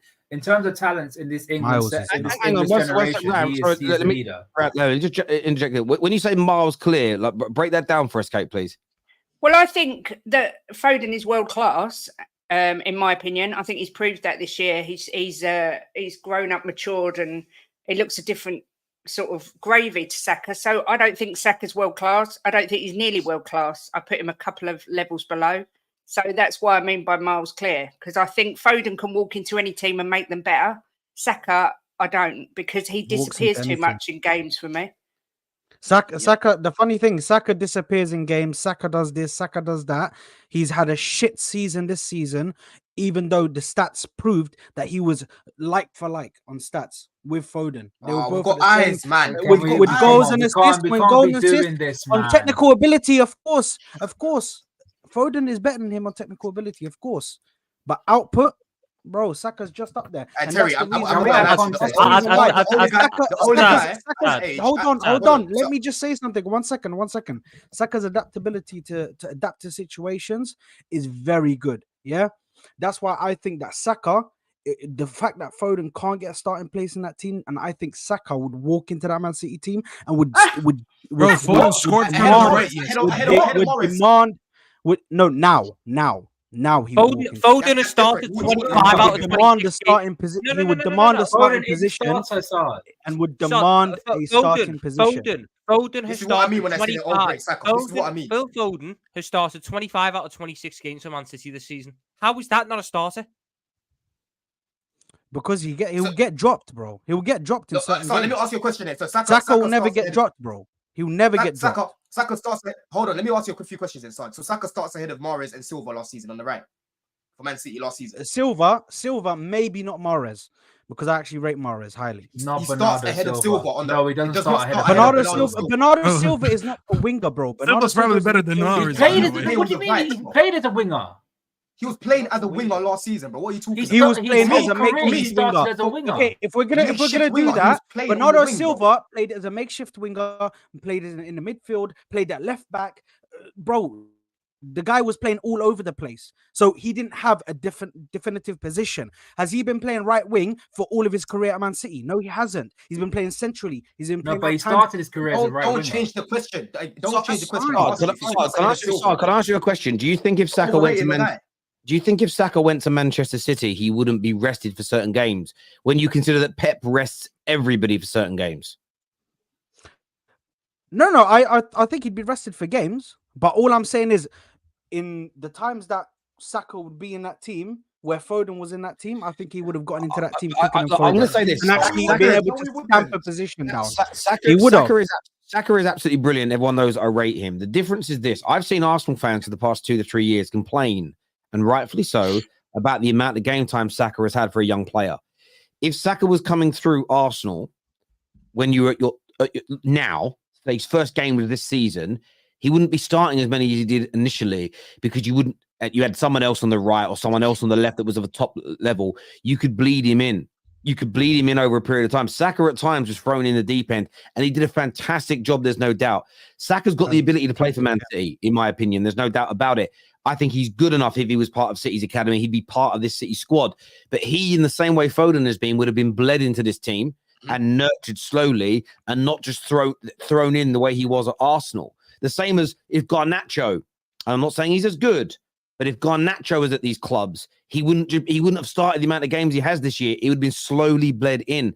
Typically speaking, young players are bled in. Every now and then you get a player 18, 19 that starts every single game, but typically they're bled in until their early 20s. That is when Terry broke through. Hold on, Ram. Yeah, Terry. When Ram. See, now I'm saying when Ram broke through at Arsenal. Now you play for Arsenal as well. When Saka broke through at Arsenal, yeah, they were a mess with some rubbish players, bro. Rubbish players. It's different context. And would Foden been able to do that? Would Foden be able to perform in that team with that Arsenal team? Would he? Hold on. Yeah, for me, I think he'd probably even do more, because he offers more in his game. Yeah, he offers more in his game. So you've done yourself there, right? For me, the only person in that age range even, Terry, that could even compete with him is unfortunately not in the league anymore. Greenwood, in my opinion, yeah, in the league. What? He was the only one. No, I'm talking about in the league, bro. I'm talking in the Prem, yeah. Greenwood and Foden, they're the only two that I look at and think, yo, for me, it was Greenwood was better than him, yeah, coming through, yeah. But they're the only two. That's the only guy that could chat to him because natural ability, Greenwood, left foot, right foot, yeah. The flair, just getting involved in the game. Everything that Foden does, Greenwood could do it as well. He was elite finisher. He had one thing in his arsenal that was you can't doubt him on. He just give him the ball, left, right. He's putting it bottom corner. I think he has one attribute that he's elite at. A lot of people in football like to ignore. We know Saka's effective. We're not saying Saka's a bad player. For me, I think Saka can become world class. Yeah, but how you're speaking about him right now is what I say about Saka. You're overrating him. For me, a lot of people like to ignore natural ability. You can't look at Foden and the way Greenwood plays the game and say that Saka can offer what they do in terms of how they just play the game naturally. Bro, Foden scored on the right yesterday. He scored on the right, and then Pep moved him to the left. He scored on the right. Pep moved him to the left, and he scored from the left. That's adaptability, because you were talking about that adaptability.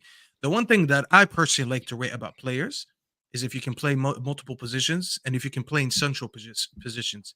Players to me who can't play in central positions, I don't rate them as high because I feel like the middle of the park is always the hardest. When you're anything between a center back, midfielder, or a 9, these are the hardest positions to play because you're thrown in the middle of the park. Foden can play all 3 of them. Now, you saying that Saka would have gotten that position nailed on, that's absolutely insane. And I'll tell you why. Mahrez didn't have that position locked down. Bernardo didn't have that position locked down. Foden didn't have that position locked down. No one, by the way, in that team had any position locked down, bar De Bruyne in that left, in that right /8/10 position where he occupies. Other than that, no one else in that City team, obviously until they got Rodri and they don't have a 6, so that's a different case. No one else just stays in that team. You saying that about Saka? By the way, I rate Saka, and a lot of people always like to say, "Oh, I don't like Saka," but I actually rate him higher than Rashford. So put that conversation to the side. So do I. Stop, stop addressing me as a United fan. This is me as a football fan saying this. I rate Saka. He's more of a complete player than Rashford. But when you go to Foden, you can see the things that Foden does: his close control, his ball striking, his creativity, the way he occupies the space in attacking positions. He does so much that we've seen that I haven't seen Saka do. And that's not because Saka's bad. It's because I think Foden just naturally has that ability. And if Saka was, if Foden was in the Arsenal team with the lack of talent that you've had over the years, who's to say that Foden wouldn't have played? I don't know how many games Saka played, 200 something. Who's to say Saka wouldn't have? Foden wouldn't have played those 200 plus. So I just want to touch on what want to touch on what Don said. The pressure between both clubs is just completely different. With Saka, you're allowed to have a couple of bad games because at the time Arsenal were hovering around 8th or who's replacing you. but then when you look at Foden, there is no room for error. You've got to win every single game. You've got to go in and put a minimum 8 out of 10 performance every single week. Otherwise, you're going to get dropped. That's how it is. Yeah. And the one thing that Pep is good at is taking care of these players and protecting them. And that's what he's done. I hear you on that. Viewers, give us your views, give us your opinions on that. There's some super chats here. This says you can't compare Saka and Foden, different players, in my opinion. The thing is, though, James, they're both playing on the right-hand side this season predominantly, so you're going to get those comparisons. Pep plays centre-backs in midfield and strikers in midfield. Saka definitely starts for this team. But I think Saka could play for City. I don't think anybody is disputing that Saka couldn't play for City. They all get rotated in and out. That's true. They would. And he would play multiple positions. He definitely would. You guys also have to add the caveat that Saka gets marked down heavily because of the play he plays for Arsenal. And our image has constantly been a banter club. Terry, the amount of times I see Phil Foden doubled up on and he gets out. Yeah, but this is it. Phil Foden is definitely being doubled up on as well. He gets out of it all the time. Yeah. On Foden, do you think Pep's pedantic instructions lead to players like him having a lack of freedom to fully express their talents? Grealish the same. No, because people are going to hate me saying this because they do, but the others are all expressing it. You know, it's just Grealish shows his ability, but he just doesn't deliver the goals and the assists like everybody else does. It's not suppressed by the manager. It's a lack of delivery from the player. Either assist or a goal in a game. This year, Saka 18 in 25 games, Foden 14 in 27. Let's stop this. Oh, he is world class, but circumstances are stopping it. World class is about consistently doing it. I agree. And Phil Foden, in my opinion, has consistently delivered for a player of his age, and he's having his best season so far.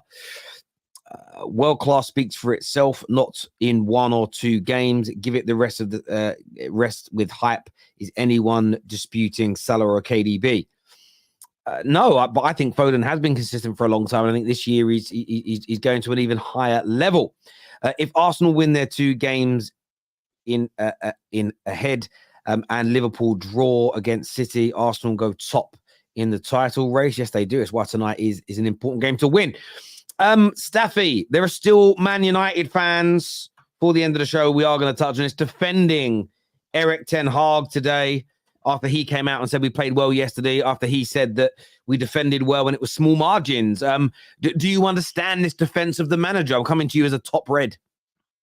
Oh no, I'm no longer a top red. I converted. I converted back yesterday. I wanted to watch Top Red Staffy. I've never actually been on a show with Top Red. Listen, I'm sorry, guys. Listen, the 3-week arc is now over. You know, I got the bat signal last night. People said we need you, so I said, okay, I'm back. Listen, the whole red of the top red arc was just to mock how stupid it is. And clearly, there's still a lot of stupid people in this fan base that actually sit there and believe this manager when he's clearly, bro, he's insulting your intelligence at this point, and you're stupid enough to fall for it. The guy said small margins. The only small margin, when you look at the numbers, is that they had they had more shots, slightly more shots than we had possession. That is the only slight margin. And it's not even in the same metric because we're not comparing shots taken by both teams. They had more shots than we had possession. And this guy has to come out after the game and gaslight me and say that we did well and our structure was well and blah, blah, blah. The same shit he's been saying all season. Listen, I don't know, Terry, how or what to say to these people because, you know, if you're just that stupid, then I don't know what to say. I really can't. We all had eyes. We all saw the game. We can all look at the stats as well. So if you want to be a stat merchant or if you be an eye test merchant, there's nothing yesterday that shows you that we are even close to this City team. Yesterday, we looked like a relegation fodder team. Back in the Fergie days, I used to watch teams set up like that against us. And they would get an early goal and they would celebrate and they would be like, oh my God, we're in the game. And then in the second half, we would come back, smash them 2, 3, 4 and win the game and go along to win our league title. That's what City's doing to us right now. The gulf in the gap right now between us and City is astronomical. You look at that team yesterday, there's a severe lack of quality, and it's actually not funny. You look at this team, there's so many players that are not good enough to be in this team, let alone the manager and the tactics. Everyone's like, oh, but he was supposed to set up defensive against City. What did you expect from him? All right. If you want to talk about the game in isolation, then yeah, obviously everyone goes to City, or maybe Liverpool and Arsenal. And they park the bus. So everyone else, I get it. But how am I 2 years into my process with this manager after spending this amount of money? And this is the way that I'm setting up against this against City. This is a B-Tech version of Oli Ball. Let's just be very honest. The difference between Ten Hag and Oli knew his limitations. Okay, we actually rated Erik ten Hag higher than Oli. Oli used to set up defensively, and he actually knew how to play counterattacking football. He wasn't putting slower players on the transition like Anthony, like Garnacho. I'm sorry, I'm going to say it again. This guy's not fast. And yesterday proved it because every sprint was coming from Rashford's side, not his side. And the one time he had a chance, Edison got to the ball before him. You can argue that Rashford could have gotten there. Even when we needed an outlet, under Ole, we played it a lot smarter. He sometimes set up with 3 in the back. He put Daniel James on the right. He knew where to put Bruno so he can play these diagonal balls in behind for Daniel James and Rashford, or he had Martial holding up the ball. This manager's giving us none of that. If this is what if you would have told me 2 years ago you're going to sign Erik ten Hag to do a B-Tech version of Ole at Etihad, I'd be like, bro, bring Ole back because it's going to save us a lot more money, and at least we've been doing it better than this. This guy's absolutely coned us. He's going to lie to you and tell you that we had injuries, we had this, we had that. Some of the people that we're complaining about are his signings. Amrabat is his signing. Onana had a good game, but it's his signing. Anthony, who came on and did nothing, was his signing. Even the players that he trusted, like Garnacho and them, these are the players that he chose to keep or give contracts or promote and all that. And the lack of by the way, let's just not act Like this is just a one-off. If we were playing consistently good football and we had to park the bus against City, I'd understand it. But this is what they're gonna lie to you and tell you. Oh, because Footy Judge Mo tried to do that to me yesterday. Oh, but did you expect to press City? Did you expect to attack City? Bro, we've been playing the same way all the other games. And this is why when I sat here and I said we're papering over the cracks and this is not sustainable, and I'm gonna collect my receipts later on when we face City, they actually gave me an extra treat. They lost to Fulham. I thought we were just gonna lose to City. They gave me an extra game to complain about. Now I can talk about 2 games because I didn't think we were gonna lose to Fulham. So they're gonna keep highlighting again. It's talking about it like it's in isolation. It's not in isolation. We've been playing like this. We were 1 loss in 9 games, and no one was confident going into this game because everyone knew the performances were not there and it was not sustainable. You cannot sustain luck. Luck is not one thing that's not sustainable. You go on the day, you could get lucky or you can get unlucky, and that's fine in football, but you still have to do what you're supposed to do. This manager, as I said, into his 2nd year, almost finished, and we can't set up any differently versus City or a bottom team or a mid-table team. And that's just the reality of what it is. And one more thing, I'm sorry. We deserve to lose. I'm sorry. Yesterday when we lost, there's one group of people that deserve these losses. And this is why I hate when we lost and people come to me like, oh, Staffy, you need to get cooked today. Cook for what, bro? Go cook the people that supported this. Go cook. No, listen. Go cook Canadian Cam for supporting this. Go cook Ty for supporting this. Go cook Nate G for supporting this. Because when I was sitting here saying the opposite, no one wanted to listen to me and they called me negative. Why am I collecting receipts that I didn't cash, bro? It's not my check. You're a United fan. That's why. These guys who wrote you, bro, these checks with no balance, go speak to them. I never write a check that I can't. You know what it's Staffy. Like, I get where you're coming from with that. For me, ever since I heard him say, and I still get called out for this, ever since I heard him say I can't play my style of football for one reason or another, and he said it 2 or 3 times in 2 or 3 different ways, that should have been the moment that every Man United fan woke up and smelled the coffee and said, well, he's not even trying to play the style of football we were excited about seeing.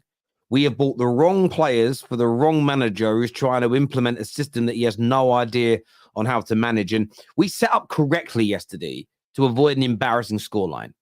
It was the right thing to do. If we opened up run expansive, it could have been 6, 7, 8, 9, 10. So we did the right thing in isolation.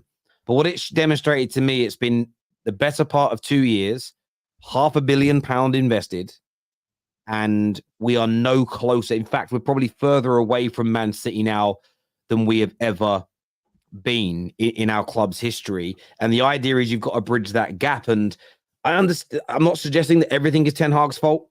I am at a point where I'm not even looking at these players. I'm not even angry at them anymore. None of them. I just can't be. It doesn't make sense to be angry at the players because every single group of players we have, we never get better. We get rid of people that we think are viruses or problems. We don't get better. You know, we could sell Rashford and Bruno tomorrow and bring in any replacement you want in the world. Give us Mbappe and KDB today. In 18 months, 2 years, we hate them if nothing changes at our club. And I cannot wait for the summer. I'm not suggesting it's all going to work. And I'm not suggesting we're going to turn things around in one summer. But get rid of the manager. Get rid of any player that doesn't fit what the club is trying to do. Agree on a style of play. Bring the manager in to coach it, and only buy players that fit that model. Only buy players that we know can get us to where we want to be. The fact that it's just, honestly, the result in itself didn't embarrass me that much yesterday. A lot of people, I saw what LB said to Saeed around, oh my God, it's an embarrassment that you parked the bus. I didn't necessarily feel embarrassed that we parked the bus on the day. What was anybody else expecting? I've been talking about this for years. It's been a slow, not really slow, really. I suppose you could over 10 years. It's been a quick erosion to where we are. It was just a bit of an awakening about, again, the situation the club is in rather than the game itself. The game itself didn't really bother me per se, because I don't know what anybody would expect. I mean, in fairness, it went better than most people predicted. A lot of people were saying absolutely violated 5-6-7-0. So individual game went better than we probably could have expected. But the fact that we can't lay a glove on City, especially away from home, if you're a Man United fan and you are not looking at every single facet of this football club and asking for change, I think you're absolutely delusional. And I think you're a big part of the problem at this club. You absolutely are. And that's a lot of these players. Whether you think they're good enough technically or not, I think we have. I don't know what pundit said it. Then we've got some players that are technically good enough but don't have the physicality. Some that are physically good enough but don't have the technical ability. Some that don't have the mentality. A manager that looks out of his depth. And I just sort of giggled when I read it and was like, it's absolutely what we are. And the manager telling us that he's happy with things and he played well. I think he's already gone, by the way. I do think he's already sacked. I think he even knows it. I think he knows in his heart of hearts Ineos are moving him on at the end of the year. And that's the only silver lining in this, is that we do have some genuine change coming at the end of the season. And I saw a lot of United fans tweet me yesterday saying, but Terry, why do you want another reset? We've never had a reset. The same people were running it, making the same bad decisions. There's never been a reset at Man United. The new and Ram's been here long enough to remember. Tom's been here long enough to remember. I've said sacking managers ain't a reset at Man United. It never has been. It's changing the backroom staff. It's changing the ethos. It's having an actual plan. And yeah, roll on the summer from a Man United fan's point of view. What it is, Terry, United is a big fat botch job. That's what it is. A botch job. And you need to go to Dr. Lee. You know Dr. Lee, Dr. Pimple Popper, yeah? That's where you need to go in the summer and get rid of everyone and get her to do the surgery on the team, because you need a hard reset, bro. You need a new manager. You need a bunch of players gone, like you've said. Do you know what I'm saying? Everything needs to start again at United right now. Everything just needs to start again, because you've got new guys in charge that are, making these footballing decisions. So I'm just repeating what you're saying, bro. You just need a hard reset, because there's no saving these lot. There's honestly no saving this manager and these lot. I'll be real with you. Yeah. They need a new stadium, a new training ground, new players, new everything. They just need to make a new club. We do. But do you know what's really funny? Like that element, like people laugh at that. I don't find it weird. I know it doesn't like bother me on a banter level. It's what I've been asking for. I don't see us getting this now. We are getting a new stadium or a refurb. We are getting a new training ground. We are going to get a new manager, and we are bringing in brilliant football decision makers. I can't be bantered about that, because it's everything I've been crying for a decade.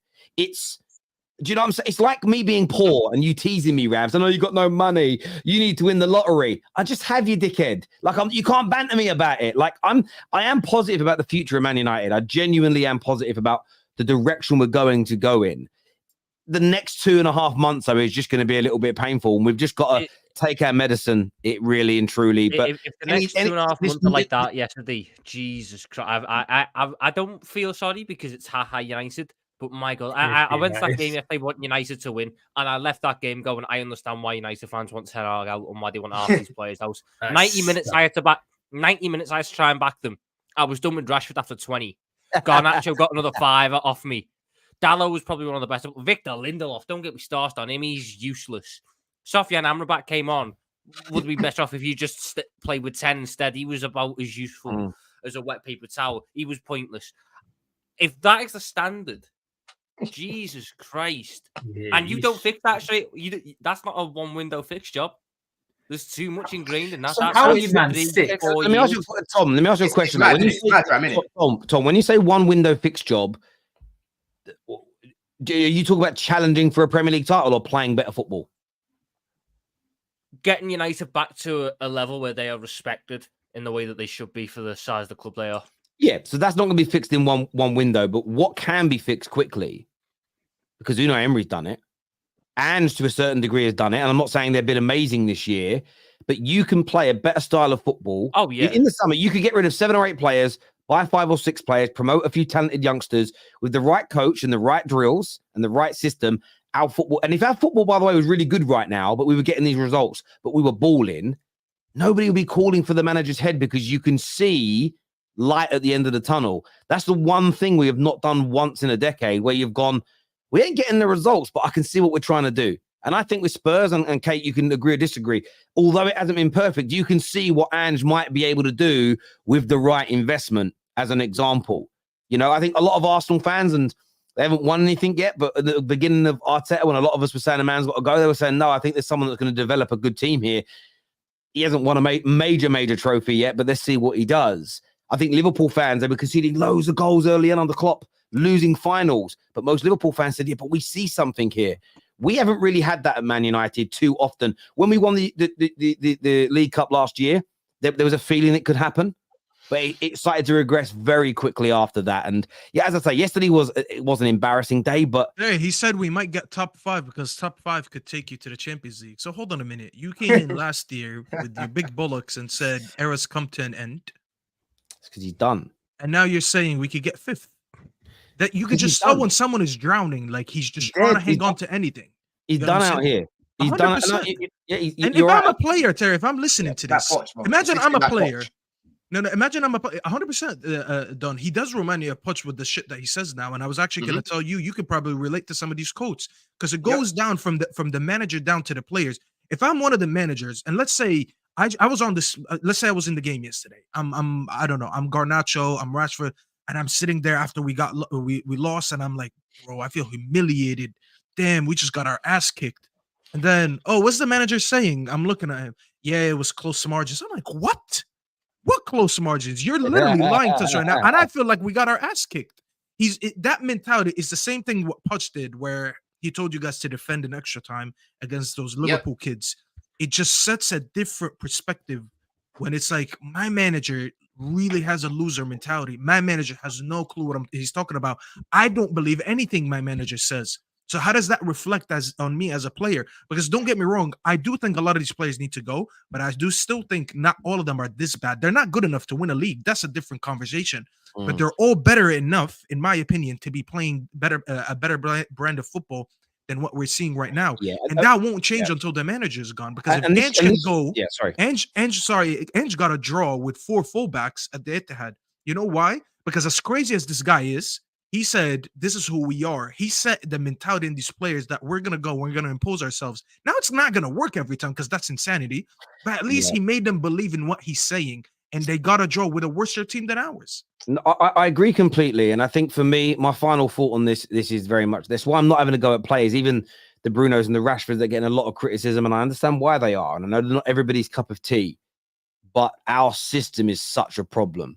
It really, really is. In a good system that's well drilled, we've seen it happen at Spurs this year. Emerson Royale's looked the best he's looked at the club. I'm not saying he's good enough to stay, but he's looked better. And this is this is why I backed on the Poch thing. As much as some of the players aren't good enough, if they were well drilled and in a good system, they'd improve. How do we know this? Because Burnley is shit, but they play better football than Man United. And that's the issue there. I think sometimes people don't kind of see. But look, guys, I actually did want to discuss the Champions League, but we have run out of time. We'll do that tomorrow on Straight Fact with LB and Dan Potts. Hit the like button before you leave, everyone. Make sure you're subscribing. We're back live after Arsenal play Sheffield United tonight. Big up Match Bingo, our title sponsors this evening. Go and download that app now. Get some bingo cards in tonight before the Sheffield United Arsenal game. You've got a chance of winning a little bit of money. And on top of that, I want to get your feedback on how fun that game is. Don, Staffy, Ram, Kate, Tom, of course, Sard and Rory were here earlier. Have Hope as well. Thank you all very, very much for coming on. Take care. Goodbye. God bless. And I'll